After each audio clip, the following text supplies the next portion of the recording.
we were watching it all together. We have witnessed all of this history together, and I appreciate you being here. So let's talk about some of the things that we have lined up for you in this 1 o'clock hour today. We're going to start with breaking news coming out of Indiana. I want to take you to a live picture there as we have just received word, unfortunately, that one National Guardsman has died in an accident that's taken place here. This is in Boone County, where investigators are on the scene after a crash that again killed one Indiana National Guardsman, injured 3 more at least. This is on Interstate 65 that we're looking at. Not a lot of activity there after this reported crash that took place within the last 45 minutes or so here. This is along southbound I-65 near I-865, if you're familiar with the roads there in Boone County in Indiana.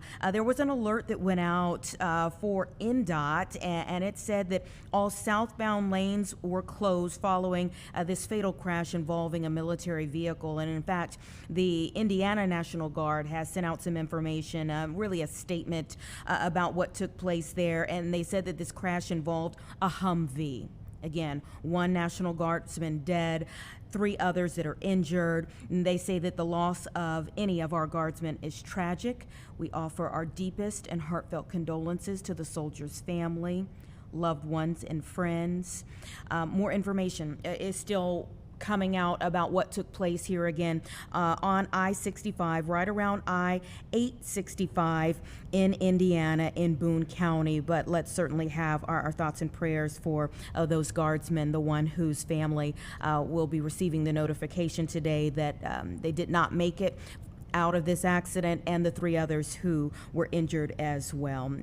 Horrible situation that took place just days after Veterans Day, of course, where we were celebrating our veterans. 102 though, and let's talk about some things happening here at home this week.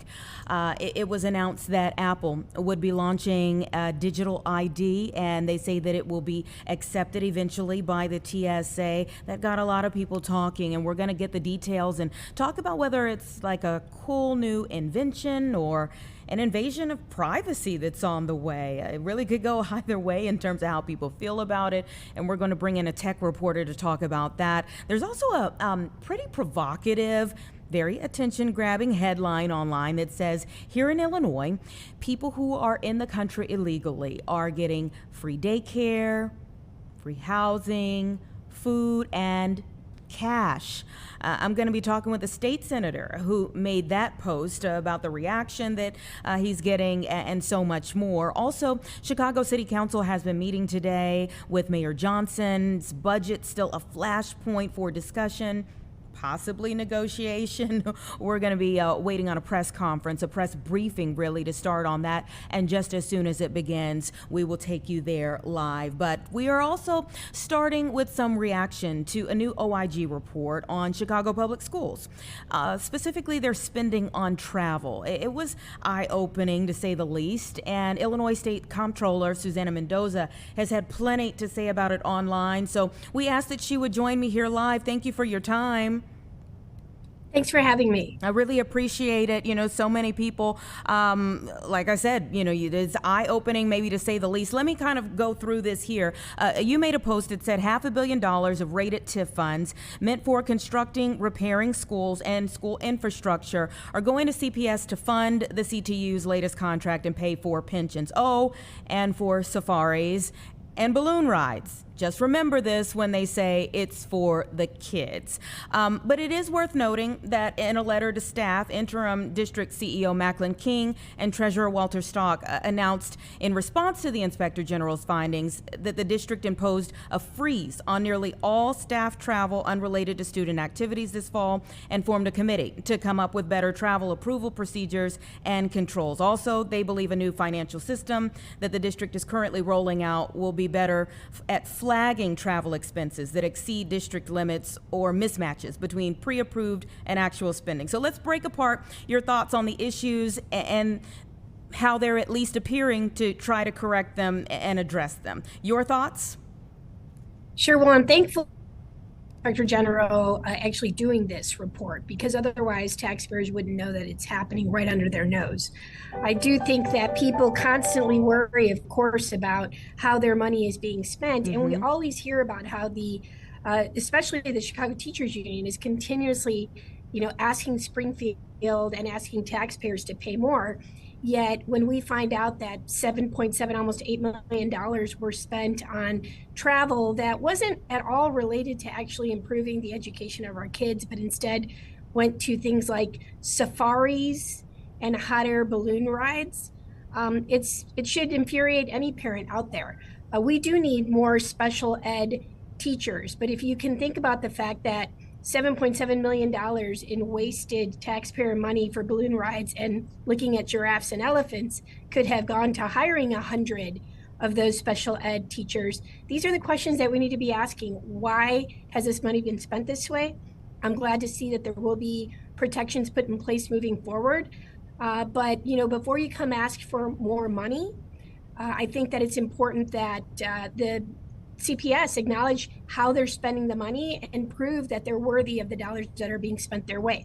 Those dollars should be spent on children and what's best for them, not on these superfluous expenditures. Yeah, so there's the travel aspect of it, and then there's the CTU aspect of it when it comes to pensions. Talk a little bit about that, because it feels like that is a continuous conversation that keeps coming up, whether these pensions should be fully funded by the city, how the state addresses them, and so forth. Well, I think that the way that the pension law is written, the city is responsible, in fact, for that payment. I know that the mayor has wanted to push that on to the board to pay, and was supportive of taking out a high interest payday loan, essentially, to pay for that. It's the reason why his original board revolted and essentially resigned en masse. He hired a new board, essentially, to appointed the majority of the board, who everyone assumed would also stick with the mayor on this and pass this payday loan. But even they realized this is atrocious governance. And so they thankfully rejected that loan as well. And I think one of the things that I tried to bring attention to is that we're hearing right now during the budget plan, the mayor's plan is to sweep $1 billion worth of TIF dollars that are coming out of minority neighborhoods primarily to be utilized for plugging budget holes, including this very expensive contract negotiation that we don't have enough money to pay, and that CPS has said they don't have enough money to pay. So it's important that people know that once economic development dollars that are part of these TIF funds in places like Inglewood or Boston are removed from those communities will not see development happen for the next 10, 20, 30, 40 years. That's the opposite of what we should be doing. We need to be building up our communities, investing in them. That helps all of the children of Chicago, and it helps to have strong neighborhoods with more people paying property taxes instead of less people paying more in property taxes. But when these dollars get spent, instead of in lifting up our communities and building them, they get spent to plug budget holes and to pay for pensions that, again, that is not the purpose of how these dollars should be spent. We will have to acknowledge that those communities will remain underinvested in, and that those dollars can never be spent on anything else, including new schools or repairs for the bricks and mortar that those dollars should be there for. So it's irresponsible, and I think it needs to be called out. And most importantly, we need to educate the public as to what are the purpose of these TIF funds and how they are being abused. Because Chicago is the only municipality in Illinois that uses TIF funds as slush funds for operating expenses. That's not their intended purpose. And I guess a lot of people would see, obviously everyone should know how the money is being spent, but you're wondering how money is being moved around at a time when we've also talked extensively about layoffs and shortfalls as well. Well, yes, and we've seen that the mayor is refusing to even look at all internally and say, how can the city of Chicago trim its budget, make sure that we're creating efficiencies where we can. As Comptroller, I have heard them come to Springfield. The governor has, the legislature has, asking for more money, yet unwilling to show how they're spending theirs. It's been 4 years since we've seen an audit from the Chicago Teachers Union, yet they come asking for more at a time where we have seen the results of how they're educating our children be worse than ever. So these are important questions to be asking. The state of Illinois also has very limited resources for an unlimited number of requests. And I think it's fair on behalf of taxpayers to ask for accountability on how we're spending our money. We should be investing in our kids. We should be repairing our schools. We should be fixing the bricks and mortars and adding playgrounds to schools that don't have them or that are run down. But we can't use those dollars if the city of Chicago, in fact, takes them to use them for operating expenses. For every $1, for example, of TIF funds that come out of the Inglewood TIF, the city of Chicago only gets 23 cents on that. The Chicago Public Schools get 50 cents. And for example, Cook County gets 14 cents, even if they don't need it. So by sweeping $1 billion in economic development dollars meant for new schools, for repaired roads and bridges, for new economic development, for affordable housing, for things like new grocery stores in underserved communities, by taking that money, we're never going to see those things in those underserved communities. The school children, if they get a leak in their roof, you better hope there's a bucket nearby, because the money that's supposed to go to fix the roof has been spent on overspending by the city of Chicago. These are the things that people need to know are happening right under their nose, especially as these proposals move forward in city council. Let's hope they don't. You bring up the issue of TIF funds and how they're being spent, but also speak of limited resources. There's also the issue of COVID funds and how this factors into both things with the CPS, but really throughout the city. Well, the problem is that, for example, the state of Illinois did a very good job. We managed the COVID funds extremely responsibly. In fact, even during the darkest days of the pandemic, I created a COVID transparency portal that has been recognized nationally as the gold standard in transparency reporting. I want everyone to know how we spent every penny of COVID funds down to the individual glove. And we only use COVID funds for one-time expenditures. We knew that it was absolutely fiscally reckless to spend one-time COVID dollars on long-term recurring expenses. The city of Chicago did the complete opposite. They leveraged the federal dollars that came in for COVID to hire a bunch of new people, to create new programs that would be recurring programs, in the hopes that once the money ran out, that there would be so much pressure to keep those programs and to keep those employees on staff that, you know, things like property tax increases or new additional taxes like what they're asking for now, the corporate head tax, which is a job killer in and of itself, or sweeping of TIF funds to keep these jobs in place, or to keep the spending in place that should have never been done in a recurring fashion. It was a very irresponsible use of one-time funds for the city of Chicago as compared to a very responsible use of one-time funds for the state of Illinois. Those funds are gone. So we should never have been in a position where the city of Chicago added so many new long-term programs, added so many new jobs, when they knew that that was not what they were supposed to do with that money. Yeah, and some of that, of course, predates Mayor Johnson. So do you think that this is evidence of widespread issues that go much further than CPS? Well, like I said, we're seeing this just specifically in the city of Chicago, which is really unfortunate because it is the economic driver of the state of Illinois. You know, I started by talking about TIF funds and how they're being swept by the city of Chicago. My office, the Illinois Office of Comptroller, is actually responsible for reporting the TIF expenditures of all of the different municipalities and TIFs that are created across the state of Illinois. But the only municipality who uses TIF funds as a slush fund for operating expenditures, so not related to economic development, takes from the TIF funds to pay down bills that have nothing to do with economic development, the only municipality in the state that does that is the city of Chicago. So yes, that's why the onus has to be on, like, what is happening in the city? How are we looking at this irresponsible spending, whether it's COVID dollars being spent not the way they're supposed to be, or whether it's TIF funds being swept, whether these taxes that want to be imposed by the city are even necessary.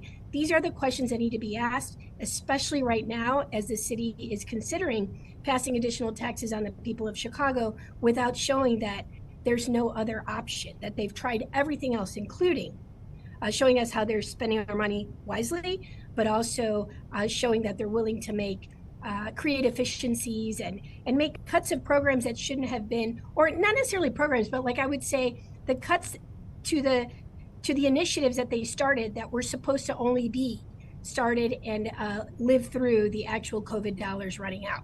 We can't continue to, let me just be clear, in 2019, Since then, which is pre-COVID, the budget has expanded by over 60% in the city of Chicago. Not 16, 60%, 60.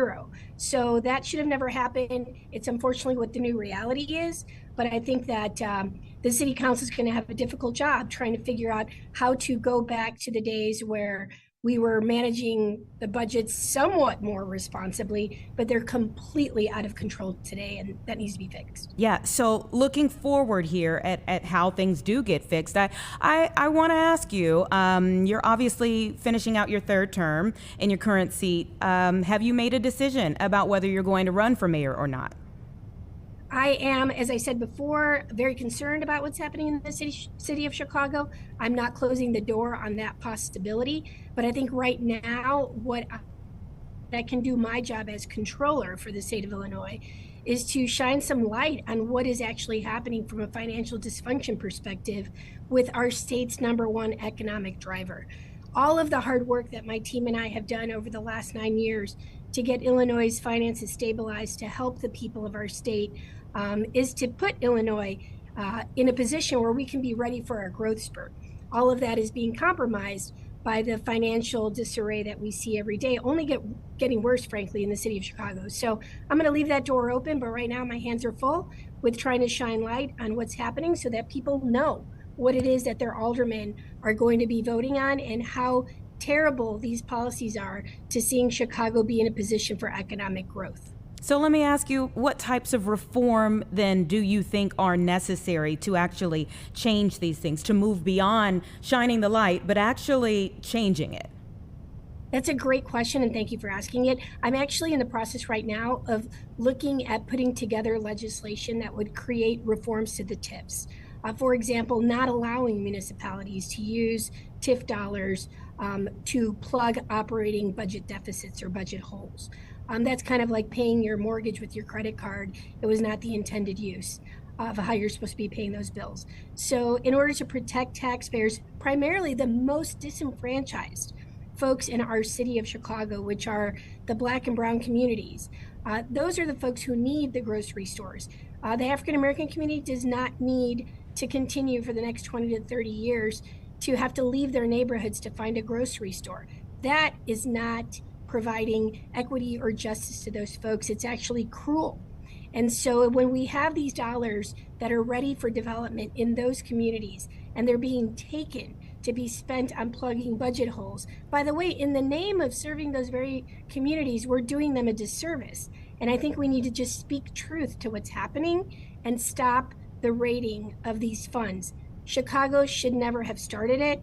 They did. They've continued it, but it's been put on steroids, and it needs to stop. So I will be looking forward to really introducing some additional TIF transparency reforms, but also not allowing these types of raids to happen in the future, no matter who the mayor is. Yeah, and of course, Mayor Johnson has kind of said that for those who bring up his policies as maybe being fiscally reckless, he feels like it's a bit of a dog whistle, quite honestly. So do you not think that anyone, whether it was you or anybody else who does push for systemic change, transparency, as you're saying, would get a little backlash for that? For what specifically? For systemic change. Like the ideas that you have would essentially amount to systemic change. If you're trying to change the TIF funds, that's systemic change. Do you not think anyone in any position who really pushes for systemic change would get some backlash? Of course, you always do. I mean, when I was having to introduce systemic change to the state of Illinois' finances, I got pushed back. I mean, Governor Rauner and I fought about this all the time. He vetoed my most important transparency reform, which was called the Debt Transparency Act, which, by the way, has been integral in earning our very first credit upgrade, and it has been talked about in subsequent credit upgrades. But the governor opposed me on that, and I had to convince the legislature that this was absolutely necessary to turning around Illinois' finances. And I was able to override the governor's veto of that critical piece of legislation and several others that he also vetoed that we were able to win. And that wasn't a win for me. It was a win for Illinois taxpayers. And it was instrumental in turning around our state's finances and earning now on my watch 10 credit upgrades. So I clearly I know have earned the trust of the taxpayers in delivering for them. And that is why it breaks my heart to see what's happening in Chicago. While Illinois just 2 weeks ago got our 10th credit upgrade, Illinois and Chicago just last week was put on a negative watch. They are this close to their next downgrade, which will put them just one notch above junk bond status. So clearly something has to change, but I think the most important thing to do is to try to pass systemic reforms, even in the face of people, crying that they're not ready for them, or that, they should be able to dip into the cookie jar to pay for their irresponsible spending. No, they shouldn't. We need to learn to live within our means. We need to learn that when we have better than expected revenues or revenue growth, we should put that towards savings, and we should put it towards paying down things like our pensions, and put it towards programs that will give us a proven return on investment. We've been doing that for Illinois, but Chicago needs to catch up. But certainly if they're not, and if they're moving in the opposite direction, as your state controller, who represents every single taxpayer in Chicago, but also those across the entire state, it's my job and obligation to shine a light on that, and then not just talk about it and complain about it, but like I said, introduce measures at the state level that could hopefully stop and curb some of this reckless spending. Illinois State Comptroller Susana Mendoza, thank you so much for your time on this Friday. Thanks for having me. And I encourage everyone to reach out to their aldermen and ask them to please not allow for these measures to be passed, like the corporate head tax, which is a job killer, or the rating of the TIF funds, which will hurt the most needy communities be able to ever develop into the type of city and neighborhoods we should really want for Illinois and Chicago. Okay, thank you so much. Appreciate it. And the governor has echoed her words in terms of not being on board for that corporate head tax either. But it is something that has been pushed in Mayor Johnson's upcoming budget that he is trying to get across to the city council right now. They have been meeting today. We'll take a quick break, and if we can go into a press conference as soon as it begins, we'll take you there live.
125 right now, and there's a viral video online. In its tag, it says Illinois State Senator Dave Syverson exposes J.B. Pritzker for giving over 120,000 illegals free health care, costing taxpayers over $1 billion. They're getting free daycare, housing, food, and cash. I have Illinois State Senator Dave Syverson here joining me now so we can talk about why, why he's calling these things out and where we go from here. So thank you for your time.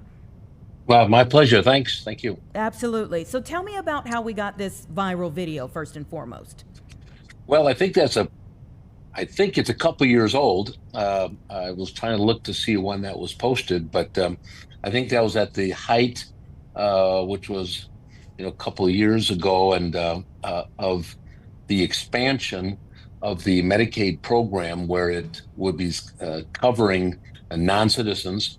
And at that height, we had over 70,000 enrolled in the core expansion program. Then we had another 50 to 60,000 that were using emergency services, and then not counting other asylum seekers and others that were using healthcare. So at that time, certainly well over 120,000 people using our state's Medicaid system, and at a cost where, like I said, the last 4 years, we've exceeded over $4 billion of taxpayer money being spent at a time when we're struggling to help take care of our veterans and our seniors and our disabled population.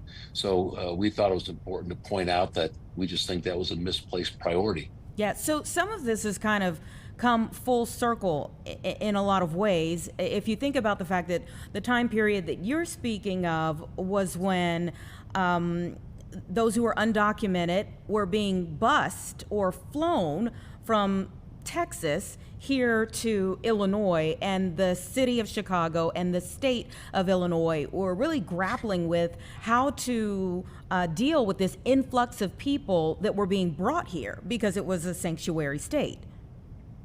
Well, and I think it was more than that, because when we changed our law to expand free health care that covered everything for them from ages 42 and older, that word got out, as we were one of the few states that did that. 2 years ago, New York, California, they covered emergency medicine, they covered wellness, but they weren't even covering very sick individuals. So it's not necessarily the individuals that were coming from Texas. It was individuals that were very sick that knew Illinois was the only state that was at that point covering these very sick individuals. So they were obviously working their way to Illinois. And that's where the original estimate of the program was going to be $1 billion, and it turned out to be well in excess of $1 billion for that year in the budget. So so that was the concern we had, that we were becoming a magnet for the sickest of non-citizens from across the country. Yeah, and you mentioned New York. Right before I came up here to Studio 32 for Chicago Live today, I went back and listened to the testimony of Governor Pritzker and Governor Hochul of New York as they were on Capitol Hill. They were testifying before the House Oversight Committee about being sanctuary states. And one of the things that Governor Hochul talked about was the fact that some social service laws allow for these things and some don't, and that none of this is universal. And Governor Pritzker, pretty much said the same, that law-abiding, tax-paying people who add to the economy may not actually be legal citizens and should be afforded these things. Well, again, there's so many different categories, but as a state, we cover emergency medicine, we cover children already. We cover those who are asylum seekers, and that's like a whole separate category. Mm-hmm. The concern was in the fiscal year 24 and in 25 that we broadened the program, and when you're the only state that's going to cover individuals from ages 42 to 64, regardless of their health conditions, pre-existing conditions, covering you for any health condition, we started seeing a migration of sick individuals or family members transferring and bringing sick individuals into the state. And so the cost of this program exploded much more, I think, than than the administration thought. We knew that if you're going to be the only state covering this population, that of course, who wouldn't try to get their sickest of their relatives into Illinois? And so that's what occurred.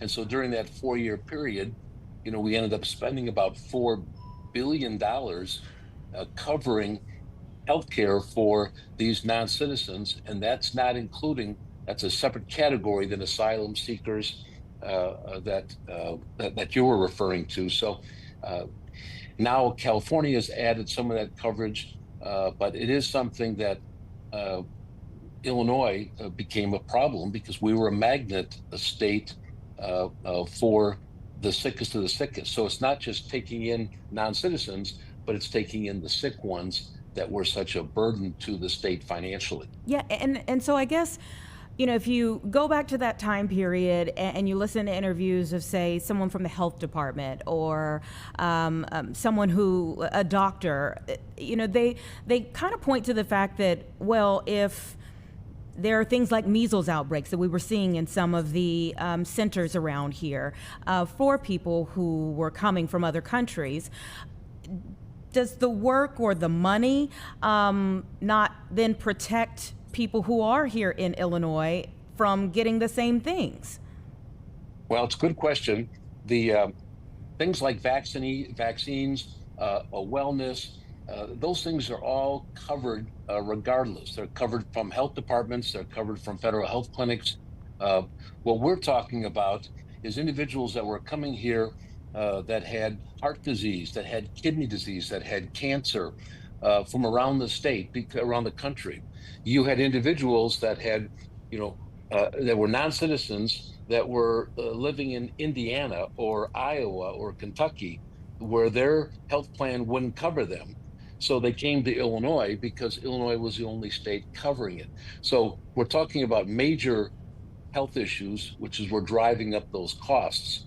When we're talking about, like I say, wellness, immunizations, children, that's a whole different category. And those individuals were covered and they're still being covered for the things that you're talking about. And so you're okay with those?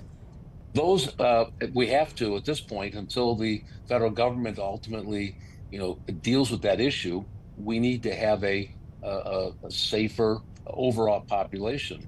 Now, we were concerned that some of these vaccines, the school districts weren't requiring that of children, non-citizen children coming in. We're just requiring it of our own children, which didn't make sense. But so currently, like I say, children are covered, pregnant mothers are still covered, seniors are covered, emergency care is covered.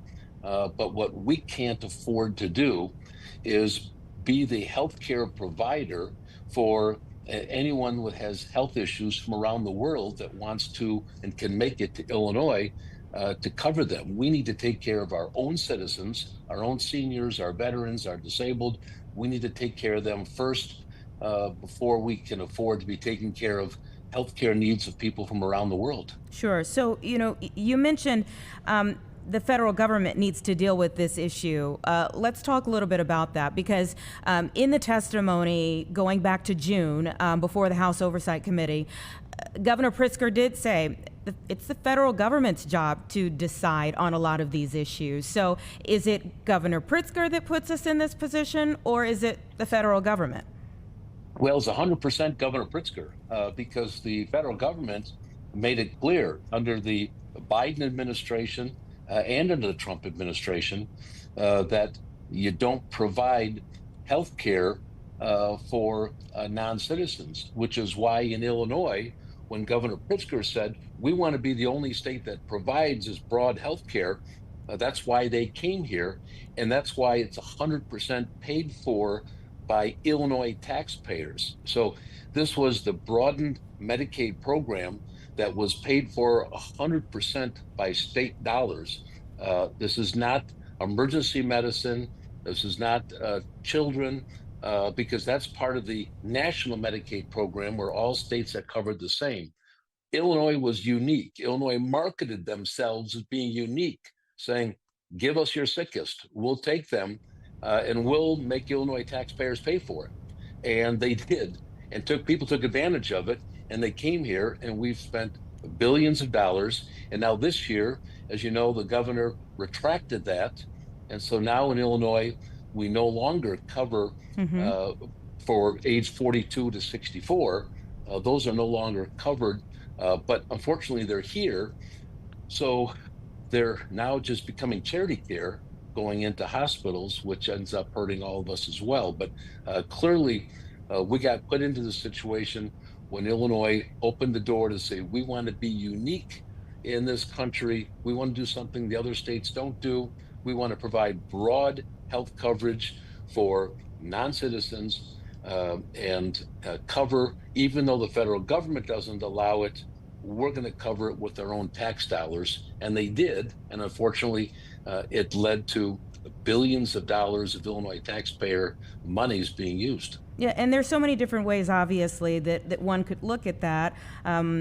What about the other benefits? I mean, you've focused a lot on healthcare, but in the Post, and I understand it's a little old and maybe recirculated recently, but you also mentioned food and housing and daycare. Sure. That when we look at the total cost of what Illinois is expending for individuals that are non-citizens coming in, whether it's all the education, housing, healthcare, the criminal justice related costs, it is a significant cost.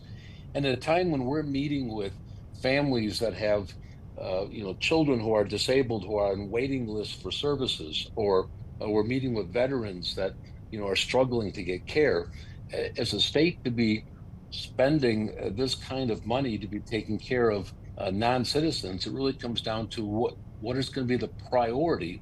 And as elected officials, our priority is supposed to be to take care of the citizens of Illinois first, and the non-citizens, again, need to be addressed either at the federal level, but it's certainly something as a state, it's creating huge pressures on not just our state budget, but certainly local school districts and local municipalities who are having to cover the costs of these individuals, both, like I say, healthcare to housing to other services. Yeah, some would say it's doing for the least of these. Well, again, that's the least of these is taking care of our own citizens who are legally here, who are suffering and need help as well. We just, as a state, can't afford to provide the health care for everyone in the world, and we can't afford to provide daycare and housing for anyone in the world that wants to come to Illinois. That's not what states are for, and that's why the federal government needs to get serious about addressing this, because our priority has to be first and foremost to our own citizens, and then we can look at others. But we cannot afford to be the, like I say, the healthcare provider for the world, nor can we provide housing and education and daycare and other services to anyone in the world that wants to come to Illinois. Sure, funds can only stretch so far. The federal government would say a part of how they're dealing with immigration, and especially when it comes to Illinois, would be Operation Midway Blitz. What are your thoughts on the operation thus far? Well, certainly there's been, I think, some mistakes made, and could have been handled, differently. But part of our problem is the Illinois Trust Act, and the fact that local law enforcement officials aren't allowed to work with ICE to help remove the worst of the worst. People who have been convicted of serious crimes that are leaving either county jails or leaving prison, and they're not being turned over to ICE, and they're going back into the communities. And now ICE has to go and hunt hunt these individuals down. Whereas in other states, when convicted criminals are being released from county jails or from the state prisons, they're transferred immediately to ICE to be deported. So Illinois is, again, different from other states, and that's created, I think, a lot of this chaos that didn't need to occur from the very beginning. I think if the state of Illinois had said, we're going to work with ICE to transfer these convicted, these people who had their day in court, these are convicted felons, to work with ICE to remove these convicted felons, as opposed to, releasing them back into the communities where we've heard, unfortunately, a lot of horror stories of these convicted felons who have committed further crimes. So I think that's where I think this could have been handled better, starting a year ago, working by adjusting the Trust Act to allow law enforcement to work with ICE to take out the worst of the worst. That is one of the flashpoints, if you will, that we see on a regular basis. We just saw out of Broadview just this morning, what the limits are for local and state law enforcement when it comes to this federal operation. Do you believe that fundamentally the welcoming city ordinance or the sanctuary city laws should be changed as well? You mentioned the Trust Act. Sure. I mean, we hear from sheriffs constantly their frustration that they said that, we're releasing a multiple convicted felon from our county jail who have served their time, but we're releasing them. These aren't good people, but we're banned from turning them over to ICE. And they're frustrated because they know these individuals are going to go back onto the street and they're going to be committing a crime again, and some innocent family or individual is going to be affected by it. So certainly the sheriffs from across the state are pretty united in the fact that they're frustrated that they would like to work with ICE to at least remove the worst of the worst. We can deal with the other population issues later, but I think most people are in agreement that convicted sex offenders and drug dealers and murderers and rapists, these individuals should not be in our communities and should be removed. And the sheriffs are frustrated that the state of Illinois doesn't allow the sheriffs to do that. So then ICE has to come in and try to track these individuals down that have been released from our county jails. And so for reports that say of the 3,000 or so people who have been arrested or detained during Operation Midway Blitz, that 70, possibly 70% of those people did not have criminal records, weren't maybe the worst of the worst. You feel that it's because, if the federal agents are going after the worst of the worst and others are kind of swept into that it's a result of that. That's absolutely correct. And that's what the local sheriffs tell us too. They said, what, if we could turn these convicted felons over to ICE right away, as opposed to they're released back into the neighborhood. So then ICE has to go into that neighborhood and they have to track those individuals down. And while they're tracking those individuals down, they're obviously running into others, either family members or friends that they're running into. And so this wouldn't have happened if we were acting like Wisconsin or Indiana or Iowa or Kentucky or Missouri, where when a person has been convicted and they've served their time, they're turned over to ICE to be deported. I mean, that's a 90% polling issue that people say, no, we don't think a convicted felon should be released back in our neighborhoods. These individuals need to be deported. Well, State Senator, let me ask you I want to go back to the initial post that got us talking today. Just your thoughts on how a viral video can be recirculated and bring back up an issue that maybe you had already dealt with. Well, it is interesting. When I got a call today and I had to look and go searching way back to see how long ago it was. And I think that's part of the problem with social media. Mm-hmm. Many times people will open up their posts whether it's, on Facebook or TikTok or Twitter, they'll open it up and there'll be a story there and say, wow, that's an awfully old story. And obviously someone just reposted it and it gets out there. So this is an old one, but the issue is still here, and it's still a huge budget issue to the state of Illinois because of the lingering effect that even though we have cut the program back, the problem is these individuals are here still, they're still sick. So the hospitals and doctors are still serving a lot of these people, but it's charity care at a time when hospitals are all struggling. The ER rooms have long record delays right now. So the lingering effect of what happened the last 4 years is going to be felt for some time here in Illinois. How do you feel about the federal funding cuts to some of those hospitals that are also weighing on them? Well, clearly, some of those issues have to be addressed, and that depends on whether it's the downstate or the outstate. And I know they've been talking about the whole issue of safety net hospitals and safety net funding. So it's a very complicated issue, very complicated formulas that are in place. We continue to work with the Hospital Association as well to make sure that we have plans in place to protect the viability and the strength of our local and our rural hospitals so they can continue to serve everyone.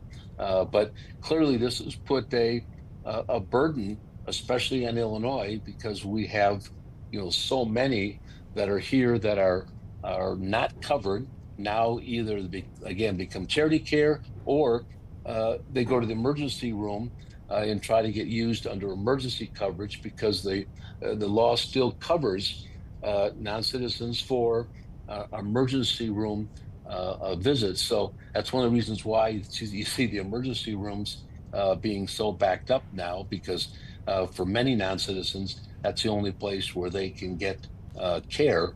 And so it's, again, a residual problem that we're facing. State Senator Dave Syverson, a lot of nuanced issues for sure, but I thank you for your time. My pleasure. Thank you so much for allowing me to talk about it. Absolutely. Take care. Have a good weekend. It's 1:47. Right. We'll be right back.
All right, it's about 1:50 right now, everyone, and Apple just launched a digital ID, or they announced that they are launching a digital ID. They say eventually this is going to be like your passport on your cell phone. So we're getting some details about this and whether it's like a great thing that we should all kind of embrace, or maybe it's another way of invading our privacy. From tech reporter Eben Brown, thank you so much for joining me. Good to be back with you. Okay, so Apple is always coming out with new things for us to wrap our brains around every couple of months, if that. Tell me, first, let's just talk about the actual announcement of what's coming out. Certainly. So this is something that Apple fans have been asking for quite some time, and that is to have true digital ID stored on the Apple iPhone within the wallet, also having it work, on the Apple Watch. And Apple's finally doing it. Now, it's something that Google has done as well in the Google Wallet. So Samsung users, Android users have been able to have some of this functionality for quite some time. Apple had been lagging in this, but they have finally added it, and it is working with a handful of states. I'm sorry to say Illinois is not one of them. Neither is Florida, from where I'm speaking to you from. But one of the things you can do with it, which is good for everyone, is your U.S. passport. It is workable with the Apple Digital ID. So you go into the Apple Wallet, you add as if you were adding a card, and it gives you an option to add an ID card and select the one you want to add. If you want to add your U.S. passport, if you want to add one of the IDs, driver licenses or non-driver IDs from one of the states that is listed, you go ahead and do it. I added my passport just last night to my brand new, by the way, Apple iPhone 17 Pro Max, and it worked pretty well. What you do is you end up taking a picture of the picture card of the ID, the front page of the in this case the passport. It'll ask you for some extra photos of yourself, so it can verify that it is in fact you. And then after a few moments, it does that, and now your ID is stored in your Apple Wallet. So if I were to go take a flight up to see you in Chicago, and I were going through TSA, I wouldn't have to get out my license or my passport. I could just tap my phone at TSA, and that would verify my identity. Now, it only works domestically. You can't use it for flying internationally yet, and you can't use it in any kind of land crossing for international borders. So if you're driving up to Canada or you're driving down to Mexico, you can't use it at the border. But for flying domestically, this is an option for you. So Apple says that this is going to be encrypted, meaning that they wouldn't be able to see when you displayed your ID or the data that you presented. But obviously there is the question of who could crack that code and see things that you wouldn't want them to see. Well, that is always a risk, and you have to think about what is associated with the type of ID that you're storing in the phone, right? If it's your driver license or it's your passport, that's usually not tied too much to things like financial information or anything else. It may have your address, of course. I mean, that's always a thing. And there will always be a risk with technology that sometimes it can be breached, it can be ruptured. But Apple is known for its pretty robust security and its way of randomizing and anonymizing things in those data transfers. So there's a high degree of security. There's a high degree of belief in that security. And so there's a lot of confidence that you can do this safely. Of course, if you don't want to, you don't have to. No one's pushing you into digital ID. If you want to continue to bring out your actual ID card, that's fine. In fact, you can't get rid of your actual ID. The digital ID does not replace the license or the passport. You still have to have that with you, but you can leave it in your pocket. You can leave it in your pocketbook or your purse. You don't have to go grab it, especially in that security line. Chances are your phone is in your hand anyway, right? So that just makes things a bit more easy for you going through the TSA line. Yeah, and very clearly, I mean, you said you have the 17. I think I'm working with like 11 or 13 here. But clearly, you embrace new technology very quickly as a tech reporter. I mean, that makes a lot of sense. Obviously, it seems like you would have more of a generational shift too, like for our senior citizens or folks who it takes them a while to get on board. So it's good to hear that maybe this wouldn't be like an overall game changer, just something that if people who are techies would like to add to their repertoire, they can. Certainly they can, and you don't really have to be a techie. I mean, if you are someone that uses your Apple Wallet to make payments at the at the store when you're buying your groceries or whatnot. You're using the same app in that case. So it's not anything different, really. If you have your debit card stored on there, you have a credit card stored on there, you use something along the lines of like Apple Cash, for instance, to make payments. It's already there. So you have some experience with this app or these types of apps anyway. Again, if you're a Samsung and an Android user, you already have this kind of familiarity as well by using that to make your payments at the store. So this is just something else that you can use that app for. In this case, it's your ID as opposed to your payment card. And for, I think, a lot of people, there's going to be some very quick and easy adaptation to this. Like I said, Apple fans have been clamoring for this for quite some time. So I suspect a lot of people will take advantage of this rather quickly. Mm-hmm. And you mentioned the Android, so it would be the same for Android users. Certainly. I mean, Android is a Google product. There's the Google Wallet. It has the capability for handling IDs like passports and, again, some state-issued IDs like driver licenses, depending upon the state. So if you are already familiar with that, adding this to that is not going to be any really different, I think, to you. I think you're going to have a pretty easy time adapting. But again, the Android users have been doing this for a while. Apple is sort of catching up here. But it's just the new way of doing things. We are moving further and further into the digital only space or digital focus space, and more people want this kind of stuff. They want to have all of their things in just that little small box that they're carrying, and that they can tap it or whatnot. And in some cases, they can even use a wearable, a watch, for instance. This has the Apple Wallet on it as well, and I can just pull up the ID and tap that instead of even bringing out my phone. My phone can stay in my wallet, it can stay in my bag, whatever the case is at TSA. I already use the watch to pay, like I said, for groceries. I'm checking out at the grocery store. I tap the watch to the little payment, the same thing where you would swipe a card, and the payment goes through. It doesn't really have a problem, and I think more and more people are going to go with that. Yes, there's a slower adaptation of technology, I think, for older people, because they're set in their ways, and they may find some of this new stuff a little daunting. But that's where the grandkids come in, and they show you how to use it, and then you see how easy it is. Christmas is coming. Yeah. Okay. Do you think all IDs are moving to this?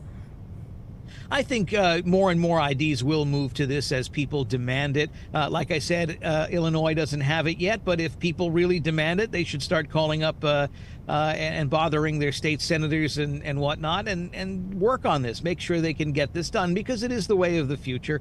There are some states that have their own app. Florida, where I'm in, tried having their own standalone app for digital ID. It didn't quite work, so they abandoned it. But I imagine that they would try to adapt to these standards for the popular mobile brands, whether it's Apple or whether it's Android. I think one of the concerns too would be, well, what happens if you lose it? Like, if you lose your phone or it's stolen. So lost or stolen phones. What happens then if all of your IDs are on them? Well, that's a great question, and I have a little bit of experience with that, because just a few weeks ago, I lost my phone. I don't know where it went. I put it down somewhere while I was out. I got home. It wasn't there, right? And I said, my goodness, what am I going to do? So those cards that are already stored in the wallet apps are very secured. No one can just simply use it because they found your phone. First of all, you should have a lock code or a biometric on your phone anyway, like a Face ID type of thing, right? So if you leave the phone lying around, someone else picks it up. They can't get into the phone because they don't have your face, or they don't have your fingerprint, and they don't have your code, right? Use 4 or 6 digits, whatever it may be. And so that's one degree of security. And with the Apple Wallet specifically, if I go to make a payment, let's say again at the grocery store, it has to be triggered by my Face ID. So someone can't just simply get into my phone. Let's say they had the code, and they get into the phone and they pull up the wallet and they pull up my debit card and they go to buy something that's very expensive. That purchase won't go through without having my face there for it to read. So you can imagine that type of security is also in effect for the ID. And I mean, what really are they going to do with it other than to try to travel anyway, or I guess maybe prove that they're 21 at the bar or something. But it's it's not the ID. I have a high degree of safety feeling with it. I think it's going to be very safe. And Apple says they're rolling this out first at TSA checkpoints or domestic travel in 250 airports across the country. Do you think eventually we'll go well beyond airports to other types of businesses? Oh, I think so. I think if any place where you may need to verify your identity in person, this is going to be a way to do that. It could also become available to other travel. I mean, for instance, TSA is also manning the security lines at seaports, for instance. So if you're going on a cruise, obviously you're going to want that kind of functionality there too. But this will just be another way of being able to prove your identity when you're in person, and you need to show some ID for something. Maybe, by the way, dare I say it, for voting. Right? It was definitely on top of my mind when we were talking about it, for sure. Let me ask you on a final note here. You have so many different pieces of technology that you've been showing off. What is your favorite technology at the moment? My favorite bit of technology is the pillow, because I go to sleep and I it's kind of weird. I know that, honestly, I just got the new iPhone 17. Now, I'll confess something here. The phone that I lost was not my personal phone. It was the company phone. Uh-oh. And I thought I was going to be in big trouble, but I hadn't lost a company phone in more than a decade. The last phone I lost was a BlackBerry. That's how far back it was. So they were very nice. They did reissue me, in this case, an iPhone 15, which is very nice of them, and it works very well. But my personal phone, which happened to have been a iPhone 13 Pro Max, it was showing its age. This is also the last year. I think you can trade in the 13s to get some kind of a cash deal with the carrier where you can, get a cheaper deal on the new phone. So I figured now would be a good time. Plus, it wasn't really holding a good battery charge anymore. So I figured, the gods are telling me get a new phone. So I went and got the new iPhone. I love the color. I will say I do love this orange. I do have a plastic clear case on it because I like to protect it. And the screen is a little bigger. The camera is really cool. It takes spatial photos, which are really nice because it's like a 3D type of thing. You can actually see 3D images within those pictures. And besides from that, I just like the fact that it's it can also use satellite technology to send a text message if it's out of range of a cell tower, which is pretty neat. That's also part of the future. Some of these satellite companies like SpaceX, like AST Space Mobile, are operating on many of the same frequencies that the ground-based cell towers are using. So what they're finding is that the phone you already have may have some satellite connectivity that can be helpful to you, especially if you go to areas that may be outside of the cell phone network. There are still dead spots in this country, believe it or not. Very remote areas, but you might still find them.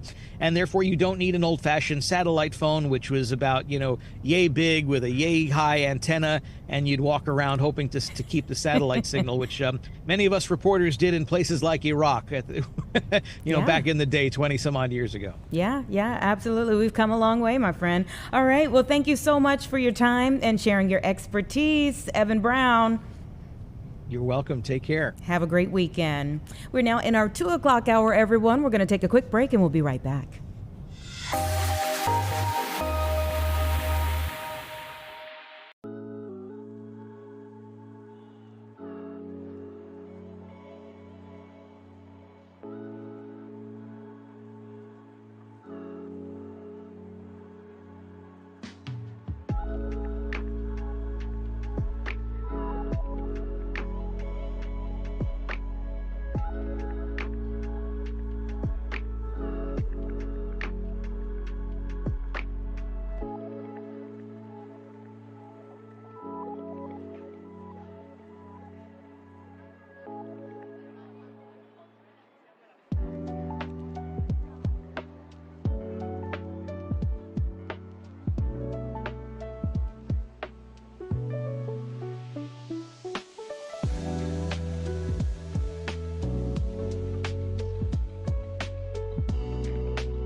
2:05 right now, and we're getting to one of our most talked about stories online, the federal budget deal that bans hemp-derived THC products in Illinois and nationwide. It's got a ton of buzz. An executive director of the Cannabis Business Association of Illinois, Tiffany Ingram, is joining me now to talk a little bit about what's going on here and react to it. Thank you so much for your time. Thank you for having me. Oh, okay, so let me just ask you first and foremost your reaction to the new announcement. Well, we're definitely very pleased to see the loophole closed, given the things that we've seen happen as a result of the loophole. So we're very pleased and thankful for what Congress was able to do. So let's talk about which products would actually be banned, because I'm hearing that some things would not, some things would. Give us the breakdown of the types of things that would or would not be a part of this ban. Yeah, thank you for that question. So what Congress's actions essentially do is make clear that there is a clear line between what constitutes as hemp, which is traditionally associated with non-intoxicating items like CBD, or industrial hemp that's used for, sort of products and clothing, right? Or your tinctures for wellness. So they created a bright line of what that means, and that's 0.4 milligrams is the amount. Now, if you're above that line, you are now considered cannabis. You're a cannabis product, and that wasn't clear before, and they've made that clear with the actions that they took this week. Mm-hmm. And so what that means is that items that you see in sort of like your Delta 8s and your synthetic cannabis, those things are no longer in this legal gray area that the federal loophole had allowed during that time. Mm-hmm. Have you heard the governor's reaction to this? Because I listened to him. He, of course, has been strongly advocating for more regulation here when it comes to some of these products, especially Delta 8, as I understand it. So have you heard his reaction to this, and what were your thoughts on his statements? Well, we've appreciated the statements that he's made on addressing this issue in Illinois. The governor has been very vocal about his concern about how these products are accessible to children, create customer confusion, and actually on the worst end, land people in some pretty precarious situations as far as not feeling well or having to go to the emergency room because of what's put in these products. And so he's been an advocate of supporting reining this industry in, and I think Congress has made that a lot easier to do so. Some businesses, and you are with the Cannabis Business Association of Illinois, so some businesses have said that this is going to offset or to set off an existential crisis, essentially. Do you see it that way?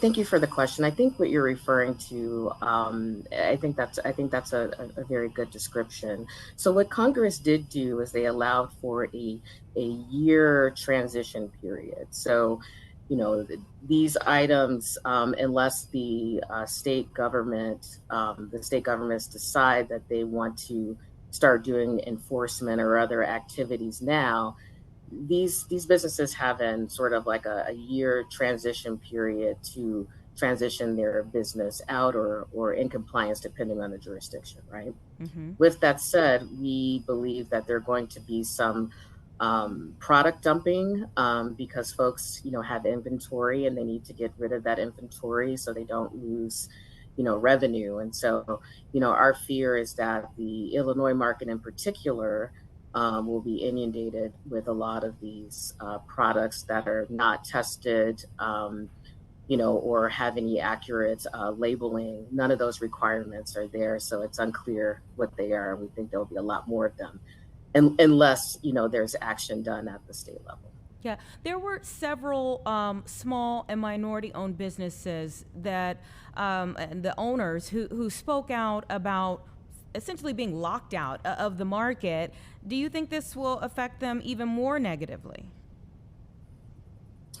So, if I understand your question correctly, when you say minority-owned businesses, are you referring to the social equity Correct. license holders under the CRTA? So, yeah, there are. So, what Illinois did was that it created a limited license state, right? So, there's a small, there's a limited license of licensees that were able to access the industry.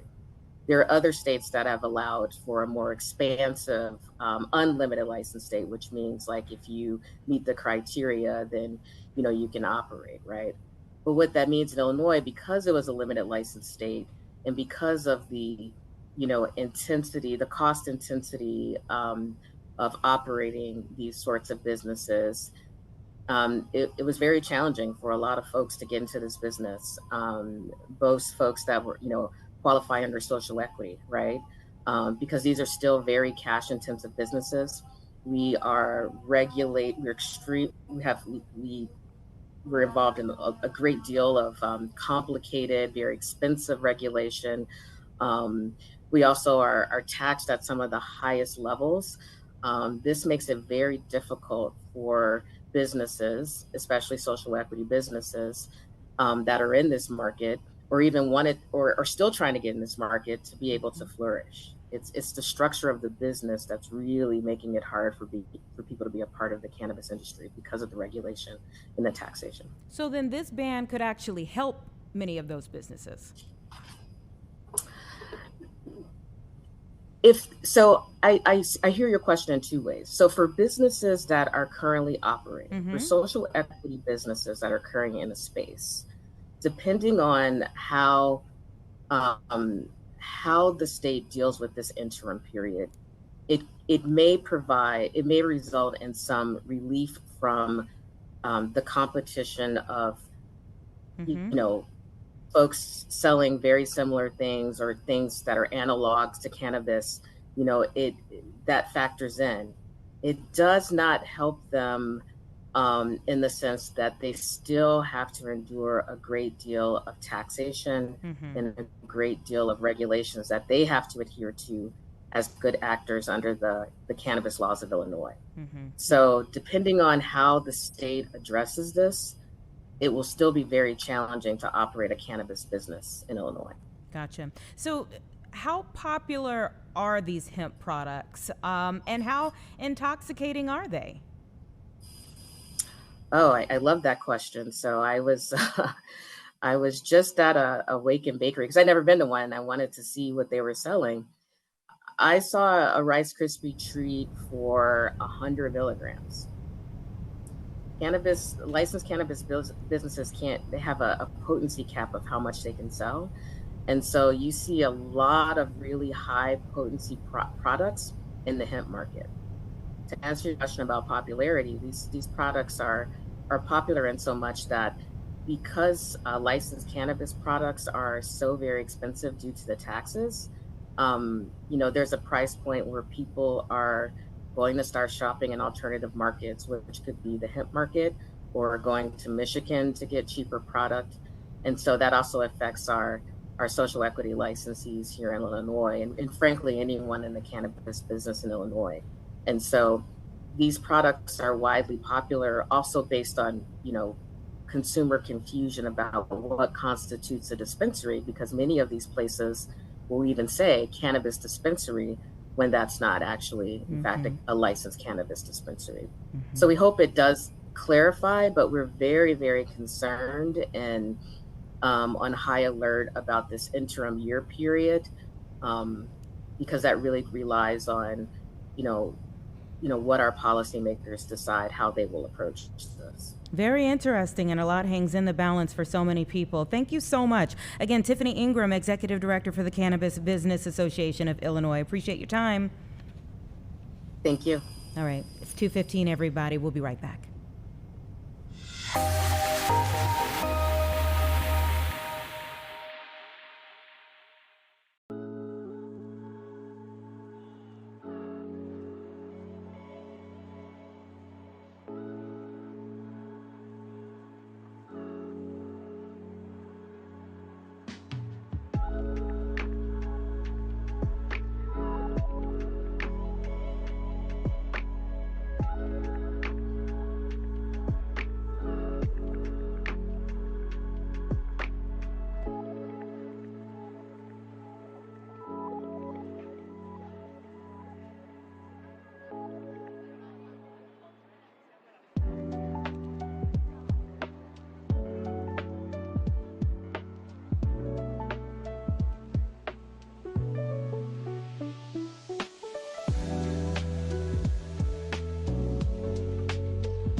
Okay, welcome back, everyone. It's 2:17 right now, and Cheetos and Doritos brands are now going to be offering colorless alternatives. It kind of goes back into this question about dyes and other things being in our food supply. So I want to bring in Heidi Hageman to talk a little bit about what this means for us and what we should take from this. Thank you so much. I appreciate it.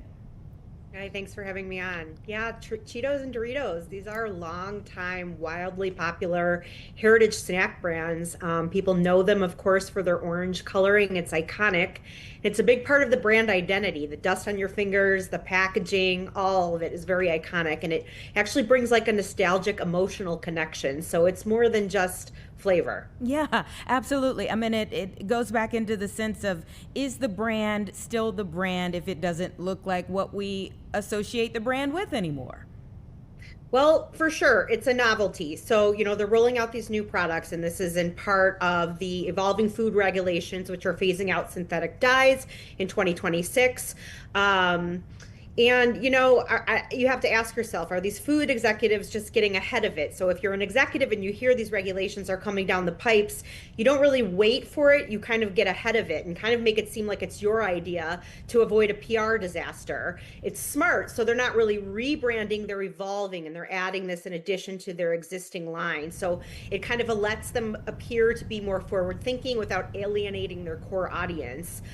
So kind of modernizing without losing what makes them iconic. It solves a perception problem before it starts. Yeah, we have seen brands from, whether it's breakfast brands or beer brands. I'm not using anyone's actual, name, but that have taken a risk or taken a step that they thought was proactive, and it had the worst kind of backlash. So do you think that this is a risk that they run into in changing something like this? Well, I think they're going to have to regardless. So the pros in this is the novelty factor. So people always like something that's kind of unique. It could inspire viral moments and momentum. There could be social media, pop culture moments. It could seem healthier and more appealing to certain demographics like parents or those who are health conscious. But from a con perspective, the novelty could wear off. It could briefly capture attention, but people don't always adapt to change from a long-time legacy brand standpoint.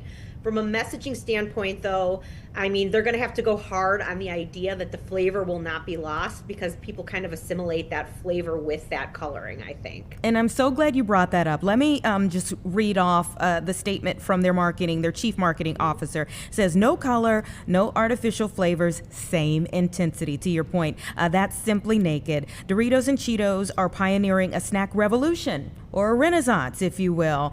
We are reinventing our iconic and most famous brands to deliver options with the bold flavors fans know and love, now reimagined without any colors or artificial flavors. Yeah, that's definitely some great PR if I've ever heard it, but good luck to them for sure. Let's think about what happened in the 90s, Crystal Pepsi. Do you remember that? Oh, yeah. So Crystal Pepsi is a perfect example of that. And ultimately it didn't last. I can remember when it came out as a kid, it was such a novelty, of course, but ultimately there was confusion on the brand, I think. Was it a diet soda? Was it more like Sprite? Was it more healthy? Ultimately it didn't work and it got pulled off the shelves. But, it sounds like they're going to have to transition whether you like it or not here. So they might as well get ahead of it from a branding standpoint. Yeah. And you're talking about a snack revolution and making them healthier, but does an artificial dye, is that, does a Dorito become healthy? Because a little bit controversial, it seems like some of those additives are not so healthy. So, they're going to be pulled off the shelves, and I don't think it's just going to be this brand. I think you're going to see a lot of major food brands having to adapt to these changes, and they are kind of going to be leading this quote unquote revolution. It's coming whether you like it or not, but it seems like they're going to be rolling it out in addition to their existing products. So I'm not sure how far those regulations will go. If this is the end of orange, fingers and Frito dust, or Dorito dust and Cheeto dust, or if this is just kind of a transition into the next phase of food and snacks. Mm-hmm. Yeah, and PepsiCo is already saying, if we can reinvent Doritos and Cheetos, imagine what's next. Yep. Imagine the possibilities. Great, great PR branding for sure. So let me ask you this. What are some of maybe the most disastrous or the best types of fundamental shifts a brand has made that you can remember that actually either paid off or just really backfired? Oh, you're really catching me on the spot there. I'd have to think about that a little bit more, but I do think that, the Crystal Pepsi, I think was a great example of something that was tried and, it had the novelty factor, like I just mentioned, but ultimately it didn't work for the reasons people are very protective of their legacy brands. They associate it with childhood memories, growing up after baseball games, getting snacks. So when you make changes, people are not always comfortable with it. So I do think this is going to be interesting to see it roll out. Absolutely. And how would you advise a client maybe who's like, hey, we got to make this shift. We're trying to get ahead of it. What do we need to do to make it smooth? Exactly what they did. That's why I know it's a PR initiative. So when changes are coming that you can't help, the number one thing is to get ahead of it, craft messaging that will work in your favor to, roll out the positive aspects of these transitions and hope for the best from the consumer standpoint with positive language that speaks to why this is a good thing for you and why you should be excited about it. And what happens if, say, like a breakfast brand that we know very well, you try to make a change and you get incredible backlash? It kind of becomes that catch-22 because people are going to talk if you make the change or if you don't make the change after they call you out for making the change. Well, I'm sure that these brands have done enough case studies to know if there's any general interest in mind. I think, again, it's an Instagram era, it's a social media era, it's a TikTok era. So anything different, whether it's, Taco Bell rolling out a new Crunch Supreme wrap or any sort of major food brand, there's always going to be an interest from a novelty perspective. And I think it will do well in that regards. I just wonder if it has the staying power to last and continue to grow alongside the legacy brands. Mm-hmm. Yeah, absolutely. This will be very interesting to watch, for sure. Maybe cleaner, but very interesting to watch. Will you be eating them? You know what? I don't know. I'm not a big Cheetos fan, but I might just have to try these colorless Doritos just to see if the taste is still the same. I mean, listen, it's still football season. The Super Bowl is still, in February. So there will be a time when I give them a try. They say that they are, they can be pre-ordered immediately and will be in stores by December 1st. So there's plenty of time. Yeah, absolutely. I think I'm going to try them. I'd like to see if they live up to the hype of the flavor for sure. Exactly. If for nothing else, and maybe we'll have to do a post. We'll find out. I'm sure you'll see it on social media before you know it. I'm so sure. Thank you so much for your time. I appreciate it. Thank you. Thank you. Have a good day. You too. 2:25 right now, and I promise we didn't put the THC ahead of Doritos for a purpose. It just so happened to be that way. We'll be right back.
2:27. Thanks we for match. staying with it. We do. Kind of, sort of, mostly. We do.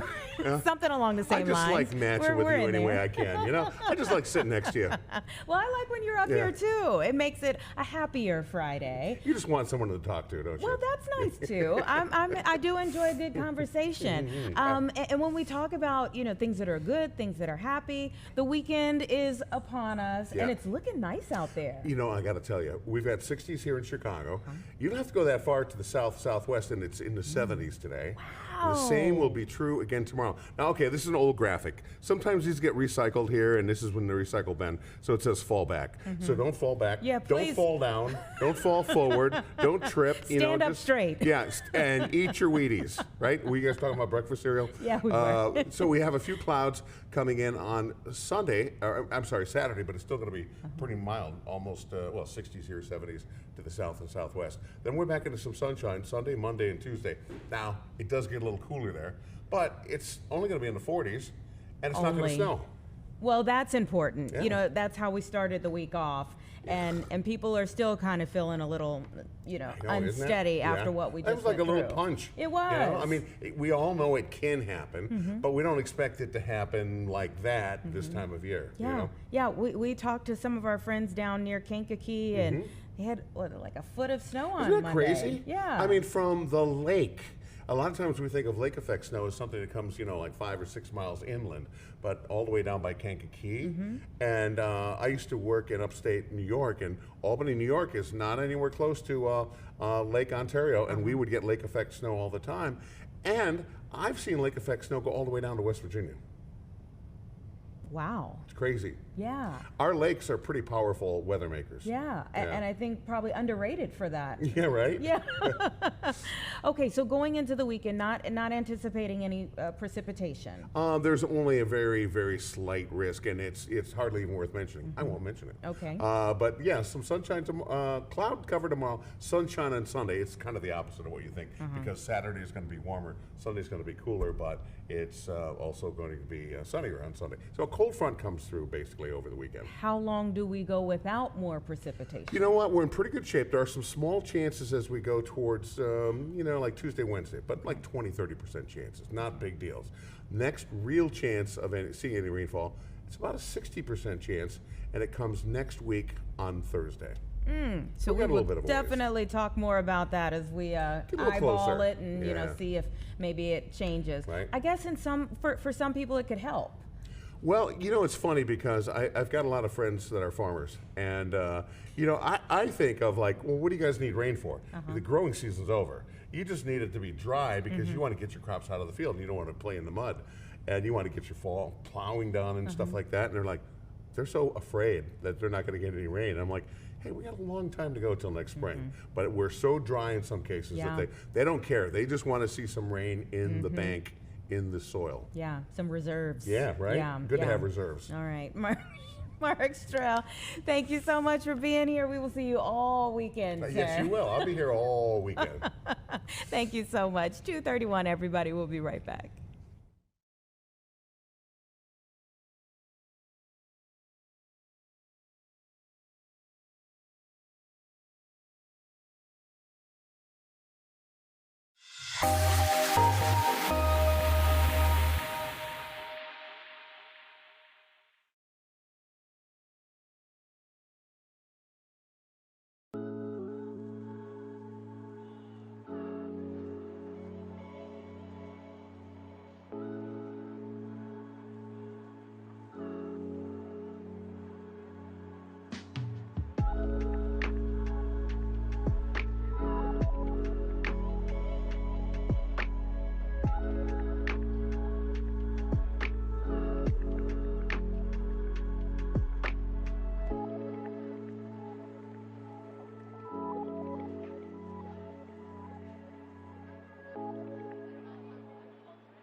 Welcome back, everyone. 2:33 right now, and a couple of organizations here locally had band together to host what they're calling a property tax bonfire, lighting the way to fairness. I want to bring in the executive director of one of those organizations, the Lawndale Christian Development Corporation, Dr. Richard Townsell. Thank you for your time.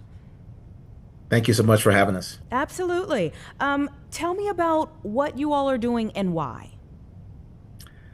So over the past couple years, we've been doing a few property tax appeal sessions. Our organization works with an organization called the North Lawndale Homeowners Association.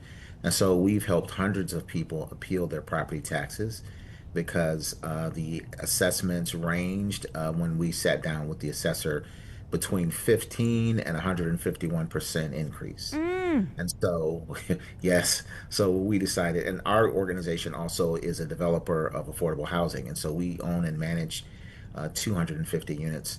And we saw our property tax bills going up, astronomically. And so we decided to work with our neighbors to help people appeal.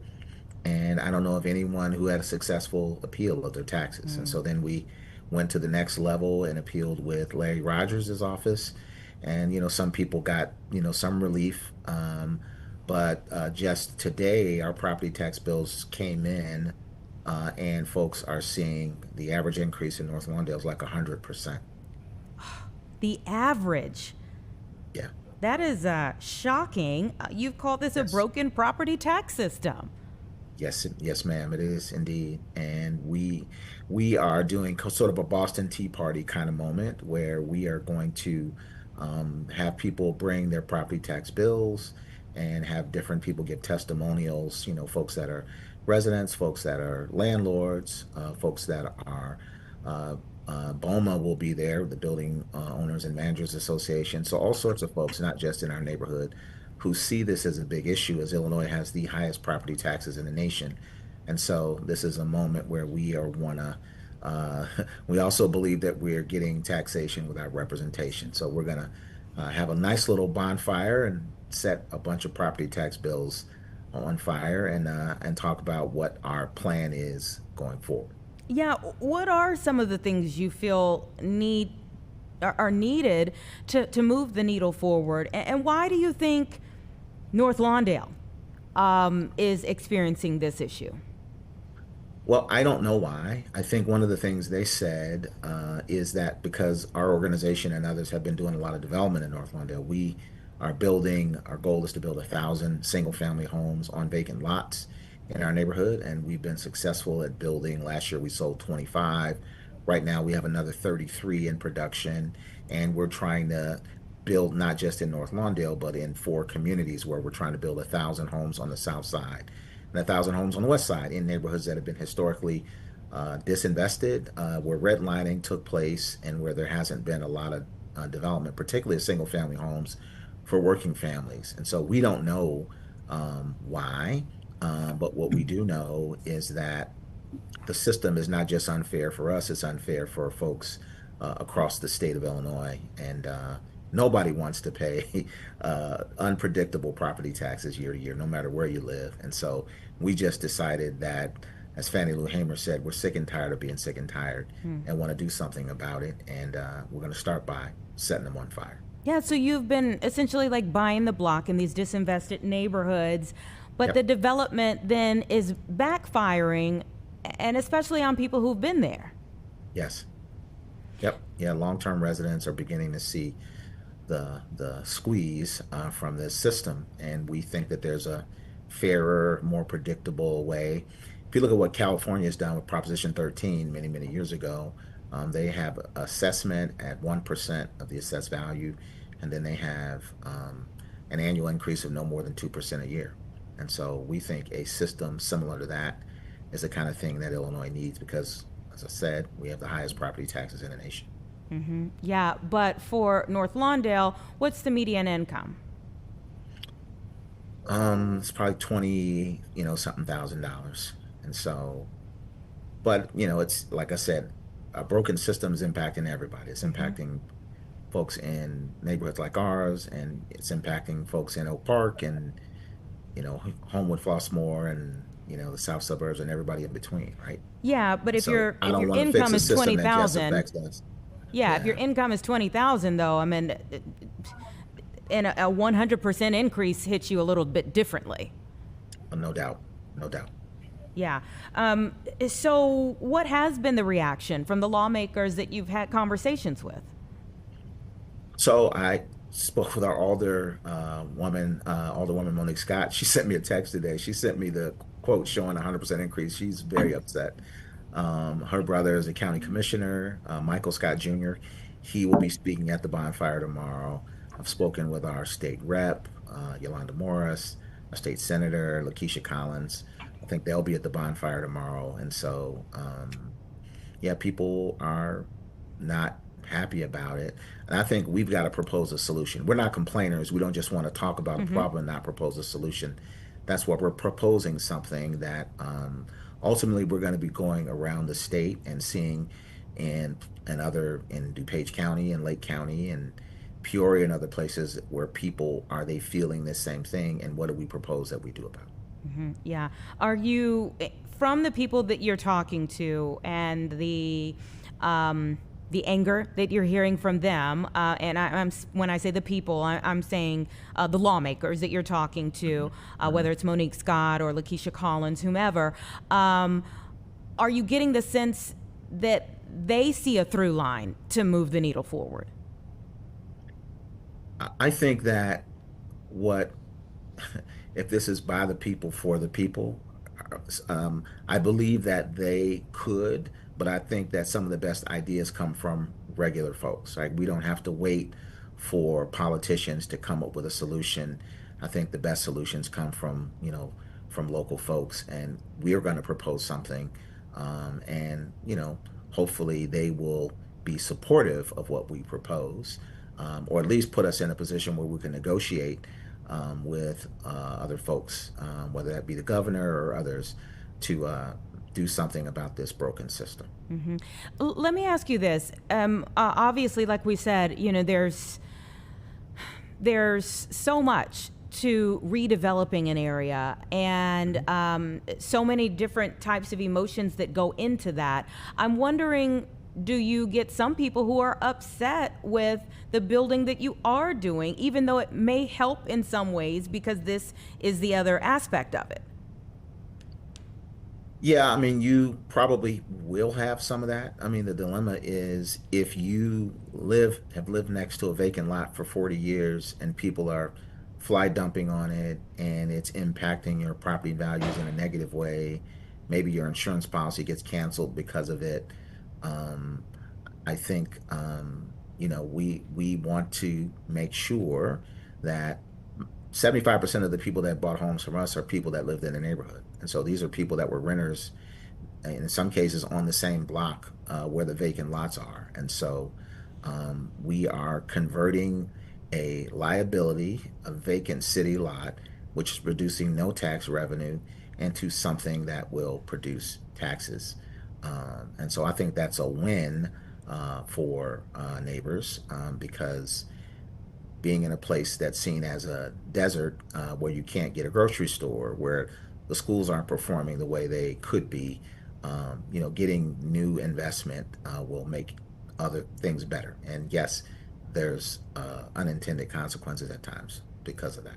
Yeah, I mean, I even look at, the backlash, for instance, that the Obama Center got from people in Hyde Park. I mean, obviously, having a presidential center is amazing in one right, but then people were worried about being priced out. Yep. This is why you got to organize. This is why we're doing a property tax bonfire, because we're not just developers, right? We're organizers. I live in the neighborhood, so it's not something I'm doing for someone else. It's something I'm doing for the people that I know, that I've grown up with historically, that want to stay, that want to not move, they want to improve. For us, it's redevelopment without displacement. Another aspect of this property tax issue was how long it took people to get their property tax bills. Yes. And so you're also addressing transparency. And what have you said to people even about that aspect? Well, I said come to the bonfire, and so the main thing is we've got to organize. You get what you're strong enough to get in Chicago. We've got to organize enough of a base to bend the political will of those that control what's going on in terms of taxation in our county and in our state. And so you only get what you're strong enough to get. So that's why we are organizing so that we can put pressure on the system. Okay, tell me just the bare details for this bonfire. Where do people need to go if they want to be a Sure. part of it? What do they need to do? So bring your tax bill, bring a copy of your tax bill. If you are a junior arsonist like the rest of us, we will not be doing s'mores or marshmallows at all, but we will have hot chocolate there. The address is 1908 South Millard. It is at the Harmony Community Church parking lot. We're going to have a DJ at the beginning of it, and then it'll start at 6. It will go to 7. We start on time and end on time. We're very disciplined about our actions. And we'll have, some different speakers that'll address, a particular issue around property taxes. And at the end, we'll have the bonfire. And then we're going to start organizing, thinking about how do we go statewide to talk about this issue. Yeah, and I feel like there are several organizers working on really big projects in North Lawndale that could affect the community in many different ways. If people are unfamiliar with the challenges that North Lawndale faces, tell us about, you said you've lived there for many years, what you have seen before versus what organizers are trying to take it to. I think that, I was born in the 60s. And so when my family first lived here, most of the people in the neighborhood would say they never had to go downtown. They had all the shopping they wanted to do on Roosevelt and on 16th Street. And after the riots in 68, lots of things changed. Stores were burned down, and the civil rights and the fair housing laws helped, but it also help people also to move out of the neighborhood. So many people left at the same time. And so in 1960, there were 125,000 people that lived in our neighborhood, and 2020 census is probably about 35,000 people. Wow. Right? And so now we are trying to rebuild. Like I said, there's 3,000 city-owned vacant lots in the neighborhood. And our goal is to rebuild. So we're building, not just us.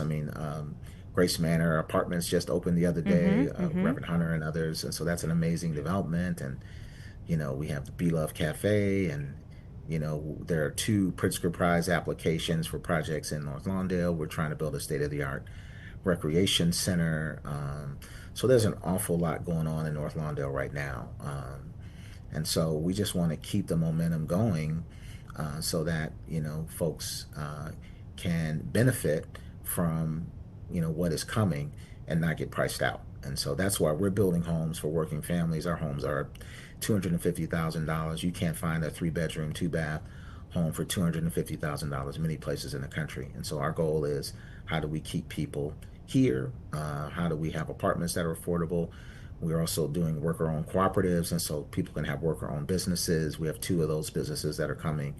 And so those are the kinds of things that we and others are doing. I'm not just talking about what we're doing, but others that make the community the kind of community that we all remember it as. Thank you so much for taking us down memory lane. And I hope that you'll keep us updated on your push here to make change in the future. Thank you so much. Okay, take care. Have a blessed day. You too. 248. Let's take a quick break.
$250, it's Friday, which means we got to talk a little football going into the weekend. Now, we're going to talk about the NFL coming up in just a bit. We got to talk about where it all begins. And that, for so many folks, is high school football, and Friday nights are a big night. So I want to bring in Coach Patrick Swanson from St. Lawrence to talk a little bit about this magical run that they are on right now. Thank you so much for your time on this Friday.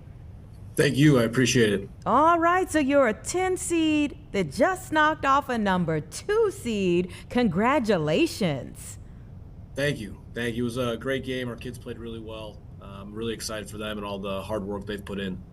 Tell me a little bit about that game. Yeah, we played Bradley Bourbonnais in the second round last Friday, and they have some really good talent, really explosive athletes. We were lucky enough to host them so it was a home game for us, and our guys they just kind of continue to play our brand of football. We like to play downhill, we like to play physical, and the run game travels in the playoffs. We played really tough defense, and we found different ways to get our best players the ball and lean on them in that second half, and that worked out really well for us. Sometimes it's a one-off. And it's like, oh, well, it's any man's game on any given day. But you also had an upset in the first round. The first round we played Oak Lawn. That's kind of a little bit of a local rivalry. We're not very far apart, so a lot of kids on our team knew a lot of kids on their team, and we've seen them around and all that. And that one had a little bit of a different feel just because it was a little bit of a local rivalry, right? And again, we played probably one of the toughest regular season schedules that you could find in the state. Of our 9 games you played in the regular season, there's 5 teams still in the quarterfinals across the state, and there's of our 4 losses, all 4 of them came to teams inside the top 12 in the state. So wow. Our kids were prepared through our regular season schedule, and they knew if we got things rolling in the right direction in the playoffs, we were going to be a problematic team for a lot of people. So tell me how you stay humble in the midst of this, because these are big moments. Yeah, it's all in the kids, right? My job is to kind of steer them, but they're the ones that put the helmets on and pad up every Friday or Saturday, and it's a compliment to their work ethic and a compliment to their mentality of what they want to be. We have great senior leadership this year. From a variety of our senior captains, and they've done a phenomenal job of getting our younger guys ready to play. We have 13 sophomores up on the varsity right now. Wow. And of those 13, 7 of them start, and the other 6 see regular playing time, right? So when you're looking at the youth that's kind of throughout the program, right, how quickly can you get that to mature? And I completely put that on the seniors. I think they've done a phenomenal job of preparing everything that we've gotten going. When I got hired here in March, they came to me and said they wanted to, get a different culture in here and do things a little differently. And they've taken the reins, and it's all on them. They've done a phenomenal job. Okay, I need to hone in on that. You're brand new. So what was it like in the previous seasons? What were you walking into? I was walking into a successful program. Last year they lost in the quarterfinals in the 4A division of the IHSA. 2 years ago, they lost in the state championship in the 4A division. The big jump for us this year was kind of taking a 2-division jump to 6A, and we were possibly going to be in 7A for the playoffs. Our schedule, we play a variety of different teams and a variety of different divisions, right? But majority of our teams are 6A, 7A, or 8A teams. And they had the right mentality, right? They've won a lot of games here, and that's a credit to the previous staff and everything that they've done. They were just, our kids were just ready to kind of, get it going, right? And for me, it was a little bit of drinking through the fire hose. When I first got here, a lot of things, trying to get everything ready and set. And I think the kids, just to keep building off of that, the kids were the ones who came in ready to go. When I got here in March, they wanted to be at lifts. They wanted to learn the playbook. They wanted to meet the new coaches and get this thing rolling the way they wanted it to be. Yeah, and so tell us about the role that tough schedule plays. Like, do you think that these other teams kind of counted or maybe discounted your team? I'm sure. When you play in the playoffs and you see teams that go 5-4, you think, hey, they just barely made it in. And you look at some of the games we played. We played a lot of close games throughout the year that could have been one way or the other. So I'm sure when teams look at that, we're not a program that has a super long history of deep playoff runs. Now we've had a recent history of deep playoff runs, which is fantastic.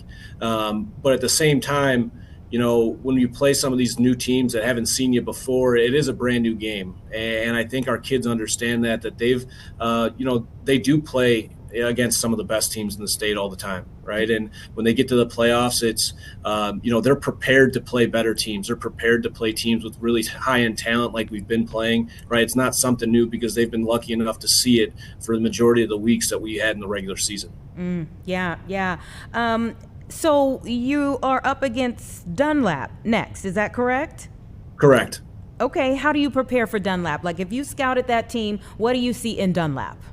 Yeah, they have the number one player in the state. They have a tight end named Max Sutter who's going to Alabama, which you don't see too often coming from Illinois. And he's a really, really, really special talent. To watch him play on both sides of the ball, he's their punter. He'll play quarterback. He'll play receiver. He'll play tight end. He plays defensive end. He's what you want on the field, right? We made the joke earlier. He kind of looks like an Under Armour mannequin.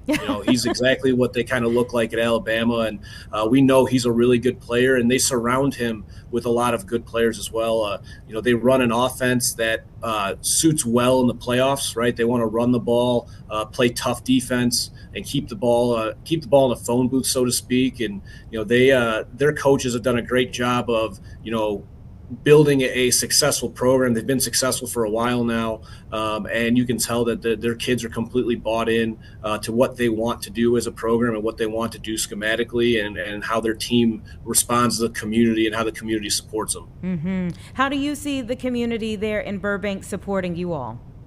Oh, it's been phenomenal. Getting the alumni back, getting the local community back. It's been awesome to see. We're lucky enough to have 6 home games in the regular season. So far, we've had 1 home game in the playoffs, and to see the crowd that we've been getting has been awesome to see. Every Friday night that we've been at home, it's been a sold out crowd. We've had student sections completely full. We've had standing room only. And to see that kind of community support us and support our goals, it makes my job really easy, right? I'm not having to, worry about, not only the game itself, but also making sure the community is involved. They're fully involved. They want this program to be really good. They want this school to be extremely successful as well. And that makes my life pretty easy. Okay, so I need you to give us your speech to the team. And you can give it in the same manner that you give it to the team. What do you say to them before you go out to play? Oh, man, I think that's I'm pretty quiet before the game. It's typically our captains. We give them the microphone right before we walk out of the locker room. And, they kind of know, like I said, they've known each other for 4 years, 3 years. I've only gotten the experience Viking football now for 9 months. So they kind of know how to get each other fired up. And, the one thing that we talk about that we try to instill since March is the word fight. And what that exactly means, right? You talk about toughness and grittiness. In order to do so, you got to be able to fight for what you want, right? And our goals are all things that we want, and we got to find a way to continue to fight. You get knocked down, you get up, right? You bleed a little, you get back up, you continue fighting, and I think that mentality and that motto, so to speak, is what's gotten us to this point, right? No matter what the highs or the lows were, you have to grab your hard hat and grab your briefcase and go back and start fighting again and continue to fight till you can. Where were you before you got to St. Lawrence? I was at Mount Carmel for 4 years. Oh, okay. Tell me what you brought with you and the difference you see moving from one school to the next. Yeah, I think there's a lot that you can bring over from Mount Carmel. Obviously, they have an extremely long tradition of success. They're very successful this year. They're on a three back-to-back state champions in Illinois right now. And my experience there was phenomenal. I thought I worked for some really good people Some of those people are still some of my best friends, and they kind of showed me the ropes a little bit of kind of how to build a successful program and how you start at the foundation and work your way up, right? It's not just a freshman program, a sophomore program, and a varsity program, but your entire school is part of your program, and how you build that is how you kind of develop your program to be successful. When I was able to apply for this job here at St. Lawrence, they were very much supportive of everything I wanted to do and excited when I got the job. And, again, I wouldn't be in this situation right now without those people at Mount Carmel and kind of how they set me up to be successful here. Well, I think that's just wonderful. Thank you for joining me. Tell me where this game against Dunlap is being played if people want to go out and check you all out. Yeah, we play tomorrow at 3 p.m. at Dunlap High School down in Peoria. Okay, all right. I'm sure some folks will, I'm sure it'll be packed. Absolutely. Can't wait to find out what happens. But thank you for imparting the life lessons about fighting for what you want to these young men as well. I'm sure that will go a long way, well beyond their football years. Thank you so much for what you do. Best of luck. Awesome. Thank you. Have a good one. All right, you take care. 3:01, everyone. Now that we're in the 3 o'clock hour, we're going to take a quick break. We'll set up what's to come, and we'll move on from there.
Welcome back, everyone. 3:03 right now. And since we're now in the 3 o'clock hour, I want to kind of set up where we're going from here in this final hour of Chicago Live. We're going to talk about the Bears. They have a big game coming up this weekend. We're going to bring in Tina Nguyen to talk about that. We're also going to talk about a giant shark and some sightings off of the East Coast. That should be very interesting with OCEARCH founder Chris Fisher. And as we get closer to the Thanksgiving holiday, we've been able to kind of tap into so many organizations that are trying to do wonderful things to help people out in their time of need as well. We're going to bring in Major Calebson from the Salvation Army to talk about their upcoming turkey drive and how people can be a part of that. Now, all of this is time dependent. I told you if you were with us off the top of Chicago Live in our 1 o'clock hour, we were waiting on a press briefing from Mayor Johnson about the city council meeting that happened earlier today. I believe that's happening now. So let's Okay, we just lost it. All right. So we had been waiting on this budget hearing and what was going to come out of that. It looked like it had started, but we lost that picture there. So we're waiting to see if we can go back live to that. And just as soon as we get more information on that, we'll try to take you back there live. But one of the other things that we were also working on for this hour was a conversation with the Greater Chicago Food Depository. Obviously, we've been checking in with them quite a bit during this government shutdown and now the end of it, as they've been hit with an unprecedented type of situation. They already had great need walking into it, and then that was definitely exacerbated with more people losing SNAP benefits. And so I'd like to bring them back into this discussion and kind of find out where we are with things and how things look moving forward as more people are starting to get checks flowing again, but maybe not all at once and maybe not a full check either. Thank you so much for coming back. I appreciate it. Thanks for having me. I really appreciate it. Absolutely. So let's first just say, what is your reaction to the shutdown finally ending? We are so grateful. SNAP benefits never should have been interrupted due to the government shutdown in the first place. That was an unprecedented move. And so there was all kinds of evidence of how important SNAP is to our neighbors, from the long lines we saw at pantries to the large attendance at our emergency food distributions. So it was really unfortunate that it was impacted and shut down for a time, but we're so grateful that the shutdown is ended and that these benefits are being restored. Cameron, obviously, like I mentioned, not everything is being restored all at once for everyone. And then there's that aspect of well, even when you finally get some money, you've kind of run into a hole waiting for the money to come. Can you talk a little bit more about how that affects the work that you all do and the people that you see? Yes. To help people explain or understand, so SNAP benefits go out on different days of the month for different individuals. So anybody who was supposed to get their SNAP benefit on November 1st or 2nd or 3rd, they got nothing. And that was really difficult. A lot of the people who receive SNAP rely on those dollars, and they rely on them on that day. They have just enough to get by. They're living paycheck to paycheck. They're living just at the margins. And so partial payments were restored days ago, and then they're now restoring, as of today, full payments. And everyone who got partial payments, those will be made right and fulfilled by the 20th of November is what the state tells us. Yeah. So yeah, it's been difficult. Mm-hmm. It has, and you all have been a great source of help for so many people, but you've also seen way more people than you typically do. Yes. So the Greater Chicago Food Depository serves a network of more than 850 food pantries, soup kitchens, and shelters across Chicago and Cook County. And at our pantries, our network, from the first week of October to the first week of November, we saw a 38% increase in the number of guests we served. And that was just in the first week of November. That was just the first week that the benefits were frozen. And so we also gave out more than 4,000 emergency food boxes at distributions throughout the city. We put them in locations where we knew there was a high concentration of SNAP participants, and people were showing up as early as 7:30 for distributions that began at 10 o'clock, which I think really speaks to how critical this program is and how devastating it is when it is removed. Mm-hmm, yeah, and you all were doing some different things to try to meet the need for the month of November. Yeah, so we provided additional food to our partner food pantries so that they could have enough to keep their shelves stocked. We know a lot of them saw additional guests, like I said, up to 38% more guests.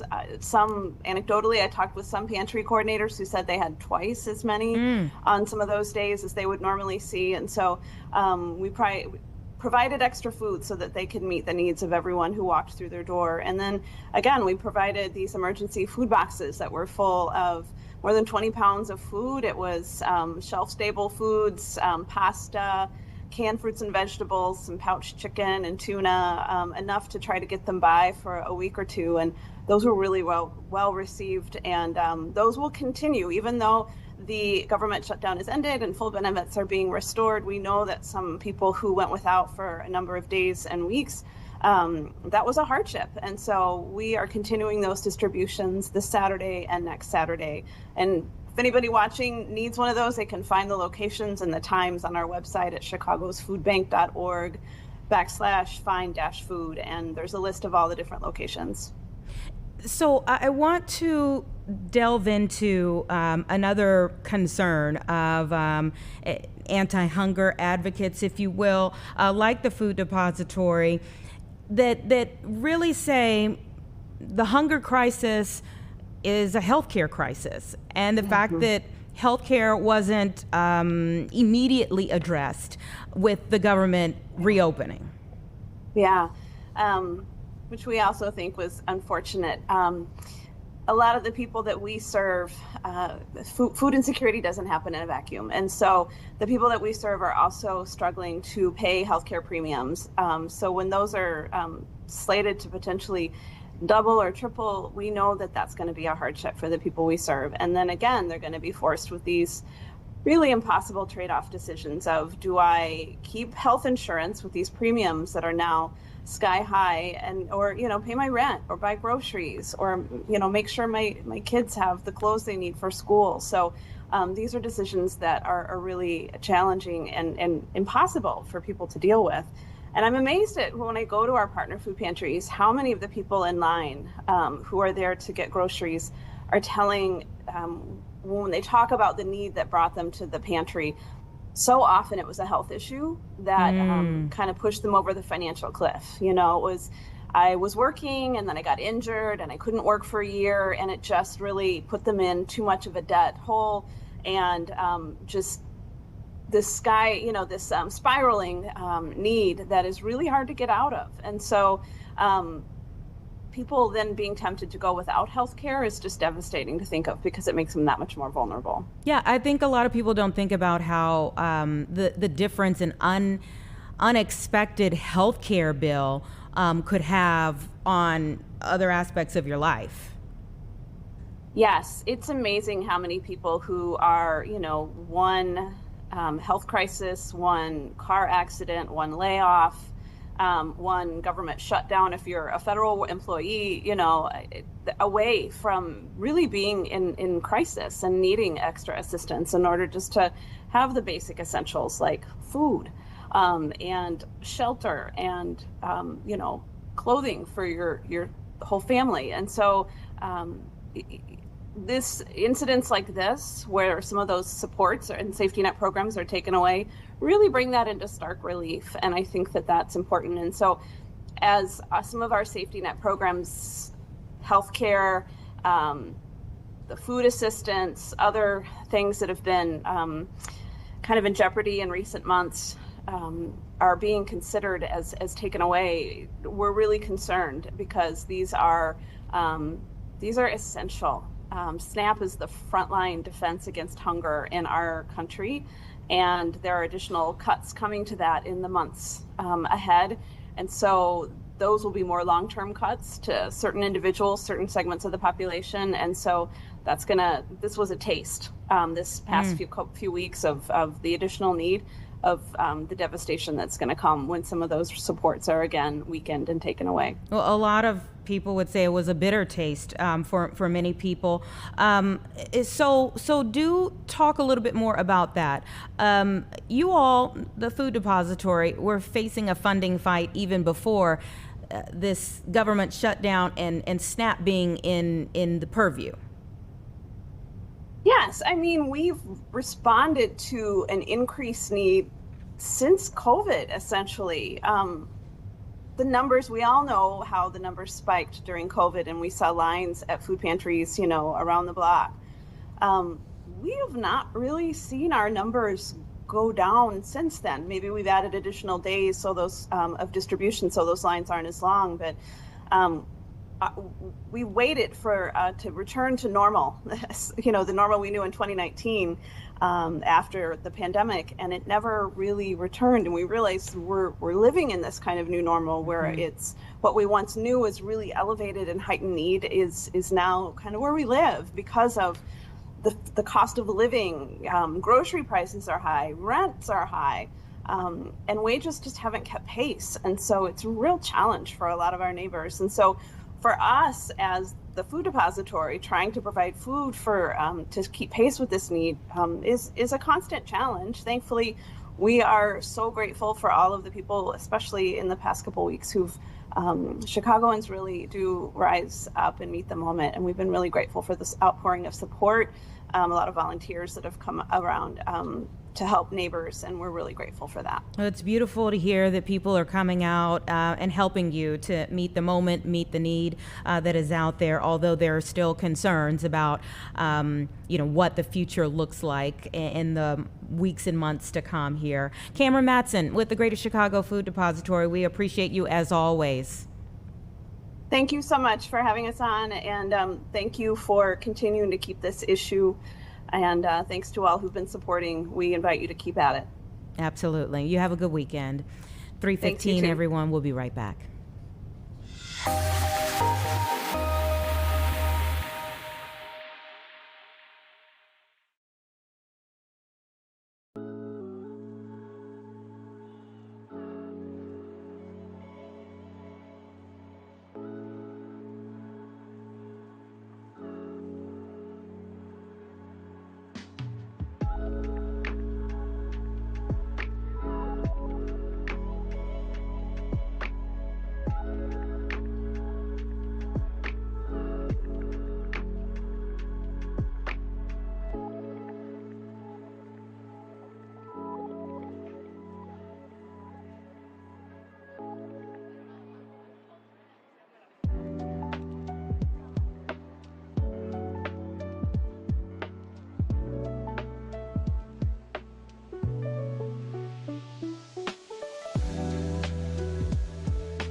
.318, and before we went to break, we were talking with the Greater Chicago Food Depository about what they're doing to both meet a need for so many people, but also the people who are helping them in their mission. And so it's just so good to know that there are several organizations throughout Chicagoland who are doing what they can from their own lens to try to make a difference in people's lives. The Salvation Army is always one of those, and tomorrow they are doing a Thanksgiving distribution event for veterans with the Chicago Bears and Jewel Osco. I want to bring in Major Caleb Sin, a Chicago area commander, to talk more about it. Thank you for your time.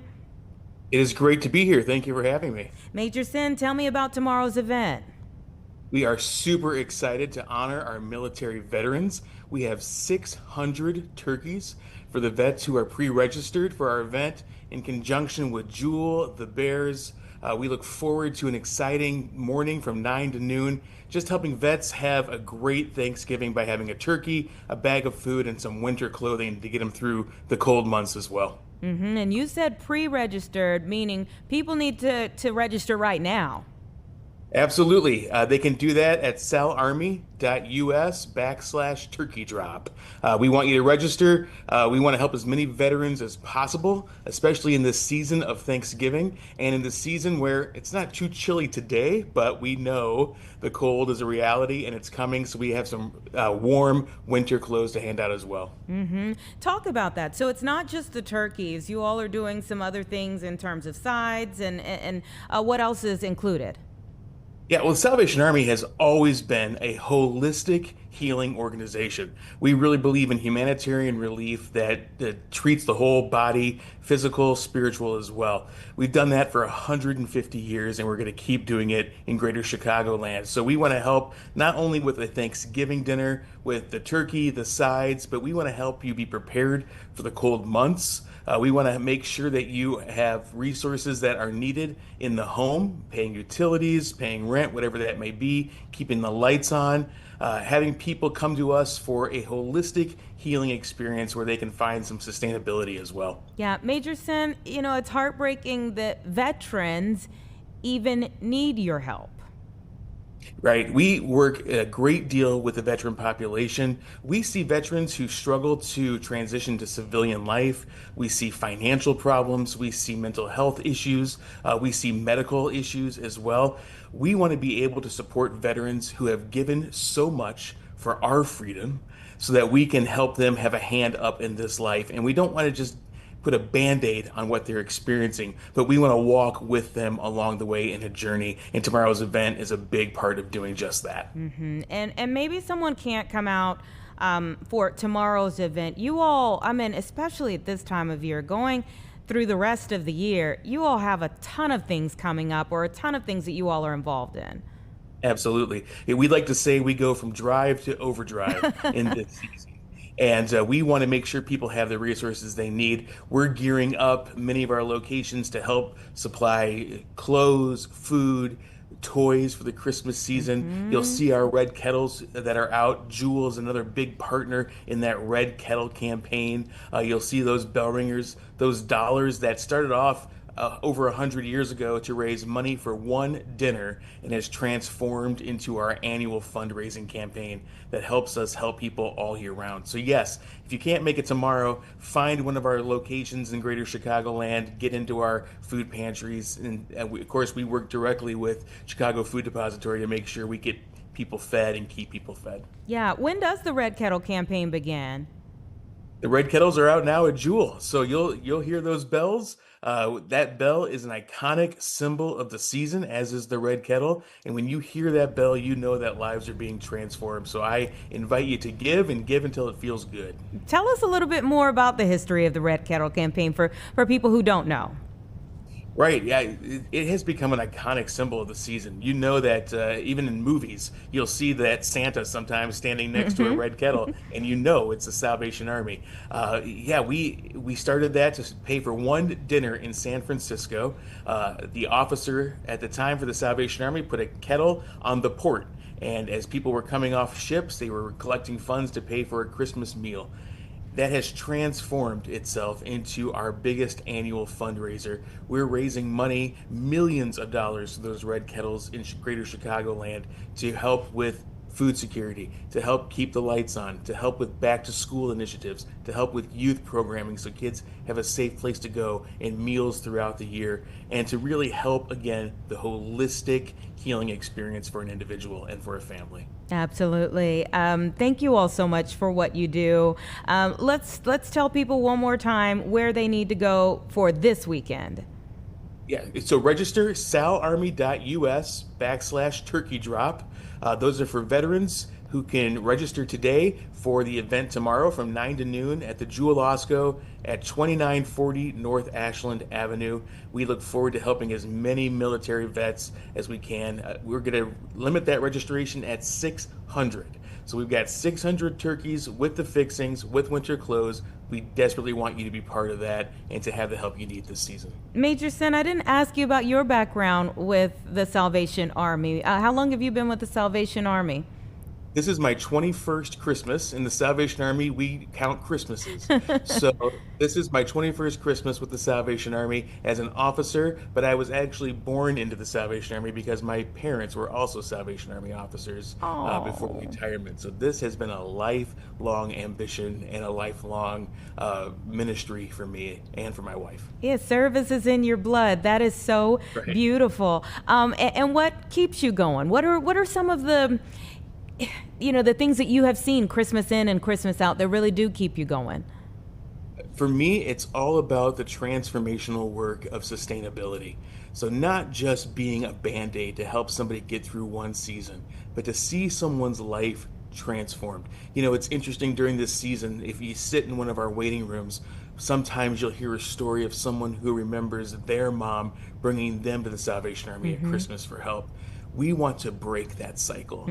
So for me, I get energized. I am impassioned by the ability to come alongside of a family and help break the cycle of poverty by helping them to be sustainable and to care for their needs. I love it. I love it. I could talk to you all day, but I appreciate so much what you do, the heart, the passion behind it, and now knowing that it was passed down in your family as well. Great speaking with you. Great. Thanks so much. Absolutely. And I hope that people who haven't signed up already heard your words, and they will sign up very diligently. Thank you. Thank you. All right. 325, and I'll just repeat that one more time. Sal, S-A-L, Army, ARMY.US/turkey drop, so that you can get registered for those 600 turkeys. It is limited, that they are giving out tomorrow at the Jewel Osco on Ashland Avenue, 2940 North Ashland Avenue from 9 to 12. Get in line, everybody. If you have a need, this is another organization, a wonderful organization that's trying to help out. Let's take a quick break.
Welcome back, everyone. It's 3:30 right now. Let's go to Wall Street and see how stocks are doing today. Sorry, lots of red on the screen. In fact, this will be day 2 of seeing lots of red on the screen here. You can see the Dow Jones down quite a bit. Now, let me kind of give you the background data as to what I'm seeing here. The NASDAQ composite actually rebounded today with investors buying up some key stocks here. After the group led Wall Street to its worst day in more than a month, being yesterday. Okay, so a lot of what we're seeing today, even though it still looks bad, is actually a bit better than what we saw yesterday. The NASDAQ gained 0.13%, snapping a 3-day losing streak here. The S&P 500 finished near the flat line, down just 0.05%. The Dow Jones, you can see here, sitting down almost 310 points. But again, this is better than what we saw yesterday when the Dow had fallen almost 600 points when we were looking at it yesterday. So what I'm seeing here is that yesterday was the worst one-day performance since October 10th. A lot has taken place in that time. Worst one-day performance since October 10th. And at one point, the Dow was down even 800 points yesterday. So we're seeing quite a bit here as it's been going back and forth. There's been so much volatility there, lots of different types of concerns. There was mounting unease with the Federal Reserve and their upcoming interest rate decision that was kind of exacerbated by the existing pressure on the market this week. There was also the government shutdown, the longest in history. And so with the new developments coming in this week, we've just kind of seen wild swings. Again, right now things are down, but not down as bad as they were yesterday. If there's a glass half full approach, it's not as bad as it was yesterday. Hopefully it's moving in the right direction, but that's where we stand as of right now. 3:32, we're going to take another quick break before we have another good conversation.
3:35, and I wish we had like some Jaws music to play right now, but the largest male great white shark to be tagged in the Atlantic by the research group OCEARCH has reemerged in the waters off the coast of southern New Jersey now. So OCEARCH founder Chris Fisher is here with me now to talk a little bit more about what's going on. Thank you so much for talking with me today.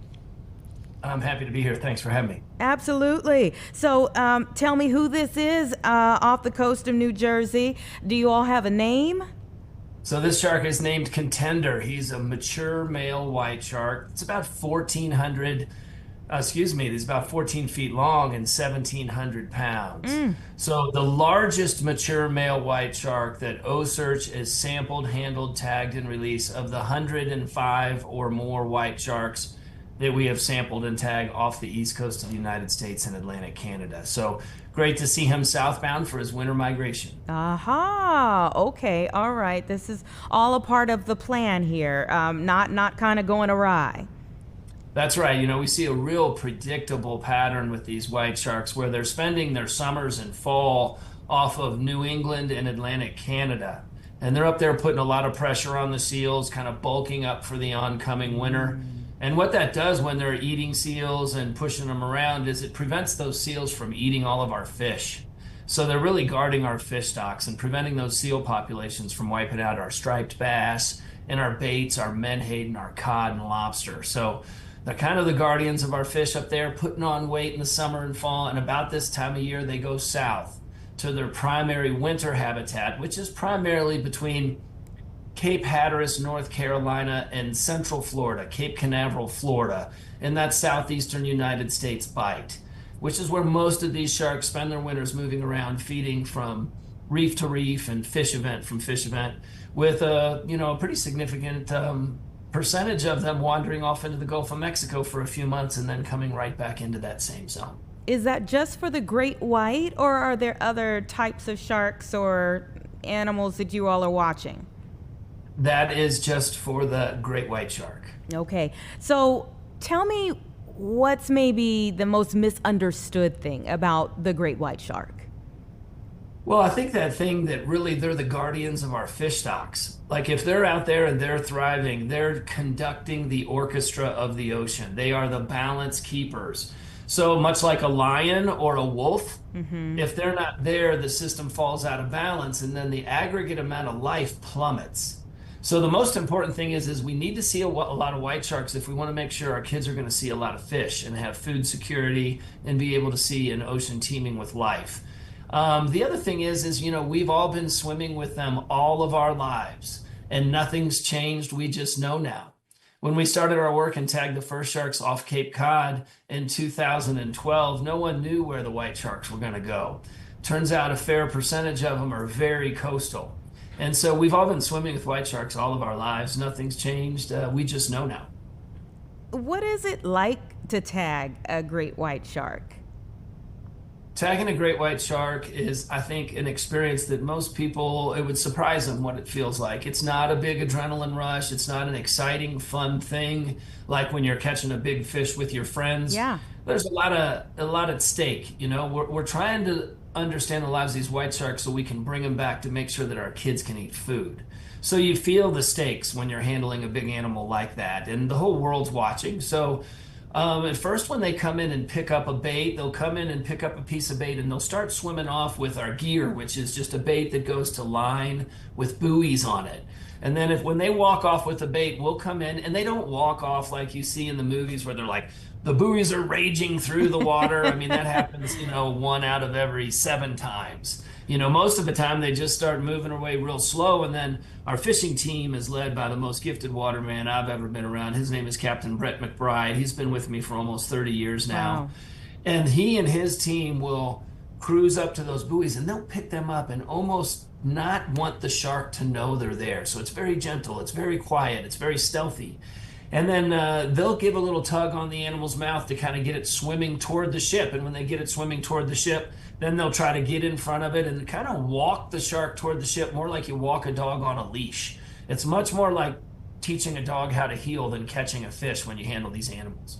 Once we get back to the ship, the guys will spin that little boat real quick, put a bunch of buoys by the face of the animal, and then spin around and tow it around the side of our ship, the OCEARCH, which has a lift that goes off the starboard side of the ship. And they'll swing that shark into that lift or over the top of it, and we'll pick it right up out of the water. And then once we do that, we put a towel over its eyes, we put water in its mouth, and we'll go about conducting 25 research projects in about 15 minutes.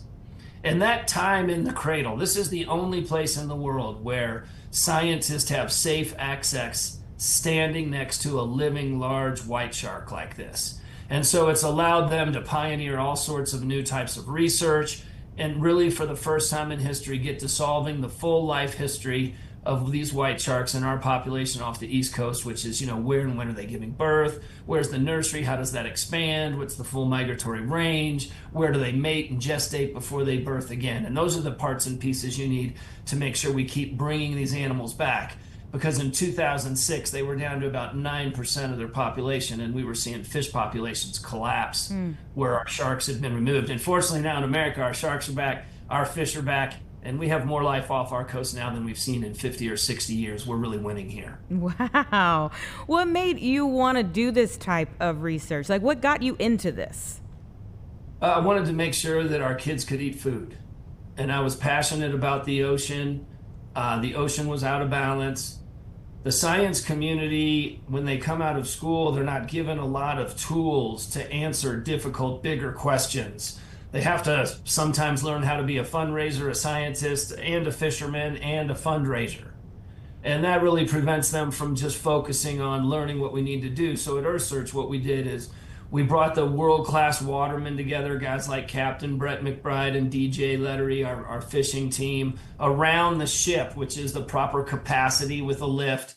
And we bring the scientists out for free, and we give them this access so they can take the science where it needs to go so that we can get the papers published to allow us to manage the system back to abundance and full of fish. And so what OCEARCH is really we're servants of science communities around the world, servants of the regions we operate in, because we try to just come in and give everyone a lift so they can get that data set and that information they need to plan and manage the future, and really just make sure that all our kids can go out and go swim and see an ocean full of fish, and also, go out and catch and eat a fish sandwich with their family. The people who use the ocean love it the most, and so we want to make sure that's there, and it's really a big food security issue. We talk about in the United States, we're thriving because we've had great management for the last 30 years across both federal and state levels. And we're at abundance levels. I mean, we are in the midst of the great return to abundance, and I don't even think people know it. We have more life now probably than we've seen in the ocean since the 60s, and we're continuing to trend up. So, and that's just a result of great science, great management, and time. And so we want to make sure we continue to do that, and then we also want to be able to deliver this playbook to the rest of the world so they don't have to try to figure out what do we need to do to start turning things around? It's like, you make these 6 or 8 key moves and you'll see a whole new ocean in 15 years. And so we want to continue to prove that out, and then we want to share that message with the world because, every kid around the world deserves an opportunity to be able to go out and see life off of their beaches many generations from now. And we've proved it can be done now in the United States, and now we just need to make sure the rest of the world follows. You mentioned things that are not like Hollywood. Does Hollywood make your job more difficult? Not really. I mean, I think if you look back in time to the 70s, and when it came to sharks, that was a real difficult moment for the sharks when we came out of Jaws, and then the shark finning boom and for shark fin soup across Asia, up and in and through the 90s, like the 70s to the 90s. It was brutal on the sharks, and everybody was killing every shark and cutting out their jaws. And then we started to see our fish populations collapsing in the 80s and into the early 90s when we started to then protect our sharks. We figured out what was going on, and a lot of great people came together and a lot of great management. So I would say back then, maybe, but now we're beyond Jaws. We've had 48 expeditions around the world. We now understand their lives. No one can leverage the fear of the unknown and make up a fictitious movie because we're like, white sharks don't do that. We know that. We know how they live. And so that's been great. And also these younger generations weren't affected by Jaws the way people were that are, say, 45 to 75 right now. You didn't have to age me. It's okay. I'm over here like, what about Jaws? Well, that was a long time ago, Anita. What about warming? warming water. How does that affect you all's research? The warming water, we see these white sharks in animals.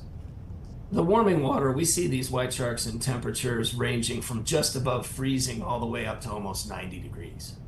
So they have this wide range of temperatures that they have the ability to tolerate. And so, small movements in water temperature could have some slight effect on their prey, which might cause them to do anything. But one of the interesting things about pioneering the science and exploration and research is the fact that we're, for the first time ever, laying down the baseline of where these things go and what they're doing. And that will allow research projects of the future to see and answer questions like you've brought up, like has the range and the movements of the white shark shifted in one direction or another? The fact of the matter is right now we're laying down the baseline of data. There is nothing for us to compare to from the past. Is there anything at this point in time that still takes your breath away or still kind of does excite you? I think, yeah, when you see these larger animals, which is rare when you get the really big ones, you can see all these markings and scars across their body. And this is like the story of their life, from injuries from mating and injuries from eating seals and other sharks, and their bodies are just like a canvas of scars and markings that's the story of their life. And it always makes you feel really small when you're beside one of these animals that's maybe 17 feet long and 3,500, 4,000 pounds, and you're looking at its body and you're like, wow, this thing's 70 years old or something. I'm looking at a 70-year-old story. And then you see some of these animals, you're like, wow, this is one of the ones that survived us back in the 70s and 60s, 80s, when we were trying to get them all. Because you catch an animal like that, it's 50, 60, 70 years old. Well, that means it was born back in the 50s or the 60s. Yeah. And it survived us. So it's one of the most clever, wary ones that had the ability to do that. And now we're counting on those genetics to have the babies that are the balance keepers and conductor of the future abundant ocean. So when you're around those big animals, you feel really small. One other thing that really excites me about this is, coming from the fishing space and oftentimes working with fishing groups on fishing regulation or preventing over harvesting of our bait or of game fish or other fish, is to be able to bring the science around the white shark into those discussions.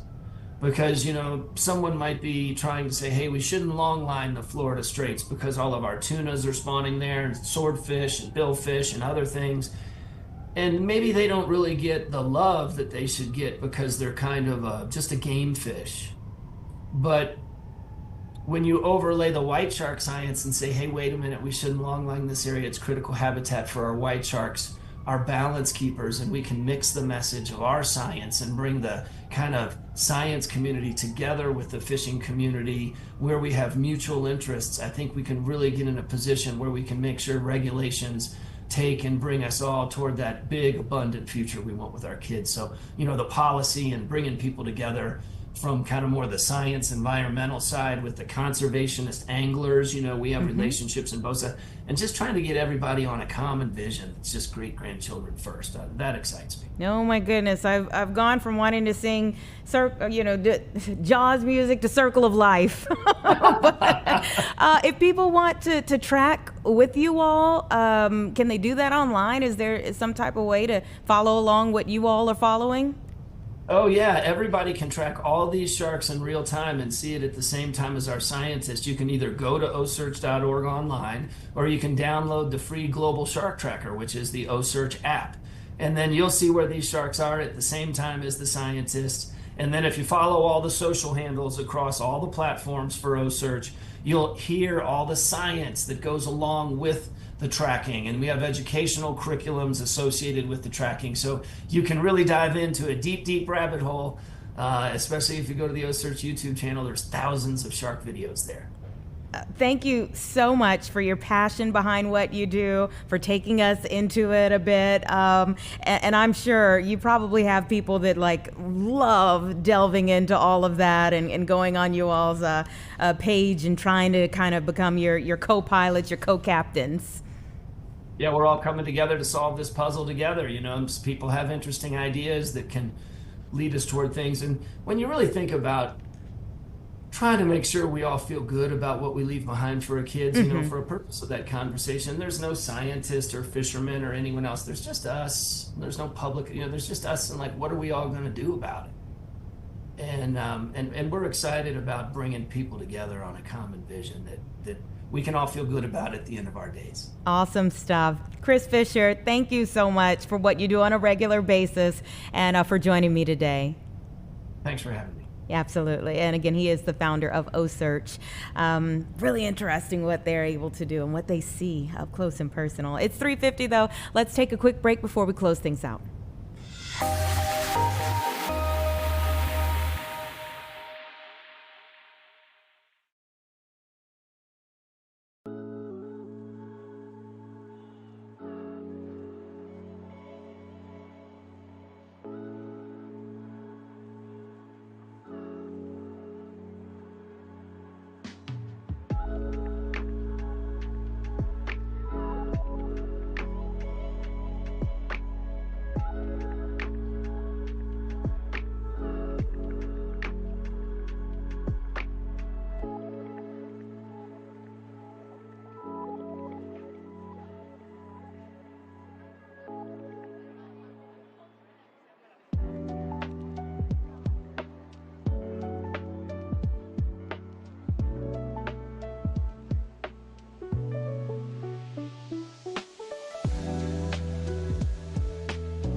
.353, we are your home of the Bears. And so before we go, we've got to talk about the upcoming game this weekend. Bears, Vikings in Viking territory here. So let's bring in Tina Nguyen to talk a little bit about what we can expect. Thank you, lady. Uh-oh, we've got you sideways. Oh, we upside down? There we go. Okay. All right.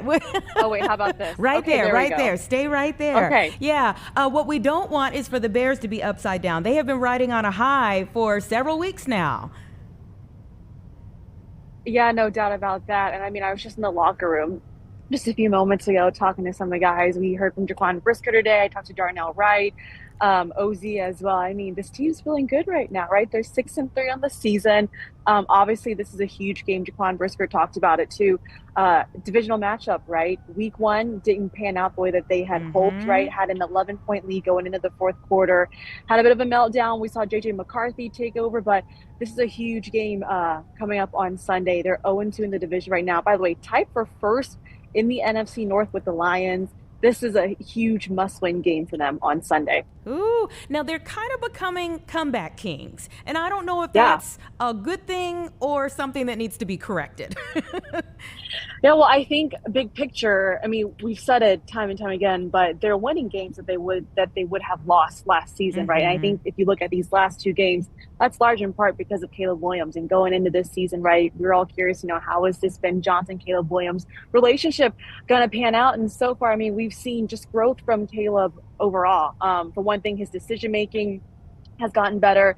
He's sack rate as well, certainly lower, I believe, around this time last year. They were playing New England. I believe he was sacked 9 times in that game. But that's just a testament to Caleb, the decision-making that he is on the field, but also to that offensive line. I talked to Darnell Wright in the locker room, and I was just asking him, obviously this offensive line is certainly gelling, right? These last few weeks, they've had really good games. And he said, we are like the engine on this offense. We set the tone here for the offense. So yeah, overall, good vibes. I believe if they win on Sunday, chance to be 7-3 for the first time since 2018. And also I want to mention this, when we were talking to Jaquan Brisker, he was saying, obviously we all know how last season went, right? The 10-game losing streak, but truly there's a cultural changer in this locker room. Like, we really believe that we can go out there and win games. I do keep hearing that word believe from them. So that is a wonderful thing, that is their rallying cry, believe, because it makes such a big difference.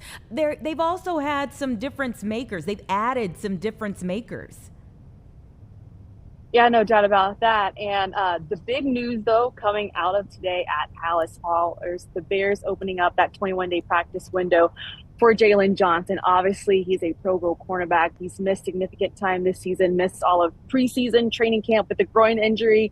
But Ben Johnson has said time and time again, right, I want this team to be playing their best football in December. So when you look at the Jalen Johnson situation, the Bears right now have 3 calendar weeks to activate him. He could potentially come back sooner as well, but, he had, I believe, core muscle surgery, so it's going to take some time to ramp him back up. But today was his first time back out there on the practice field. Jaquan Brisker was saying, too, it was awesome to finally see him back out there because they know the hard work that he's put in just throughout the last few weeks to trying to get out there on the field and be with these guys. And so TJ Edwards, he's also out on Sunday, and then Kyler Gordon. I expect both of those guys to be back in the coming weeks. But again, Ben Johnson saying, hey, want to be playing our best football in December. And you look at these last 8 opponents, right? It's not going to be an easy task. Right. We've yet to play Green Bay, Detroit, the Eagles on Black Friday, obviously this Sunday against Minnesota. So they're going to need as much help as they can get on the defense. But yeah, it's this matchup on Sunday, Anita, is so exciting, and especially if they win this game, a lot of momentum that they can ride. Absolutely. They are not the team that they were at the beginning of the season when they faced the Vikings. Yeah. So hopefully the growth that they have made will pay off. Let's look around the league, and what are some other key matchups that people might want to watch this weekend? Yeah. Ooh, I was just talking to one of the beat writers about this, but the Seahawks playing the Rams this Sunday, I think is going to be a huge one. I mean, I'm looking forward to that one again, too. When you talk about the quarterback situation, right, in Minnesota with the Vikings, them letting Sam Darnold go. I mean, he in Seattle right now is having a really good season. So that's a game that I'm going to be watching. Obviously the Bears too, but we're in week 11 in this. Dude, it's flying by so fast, Anita.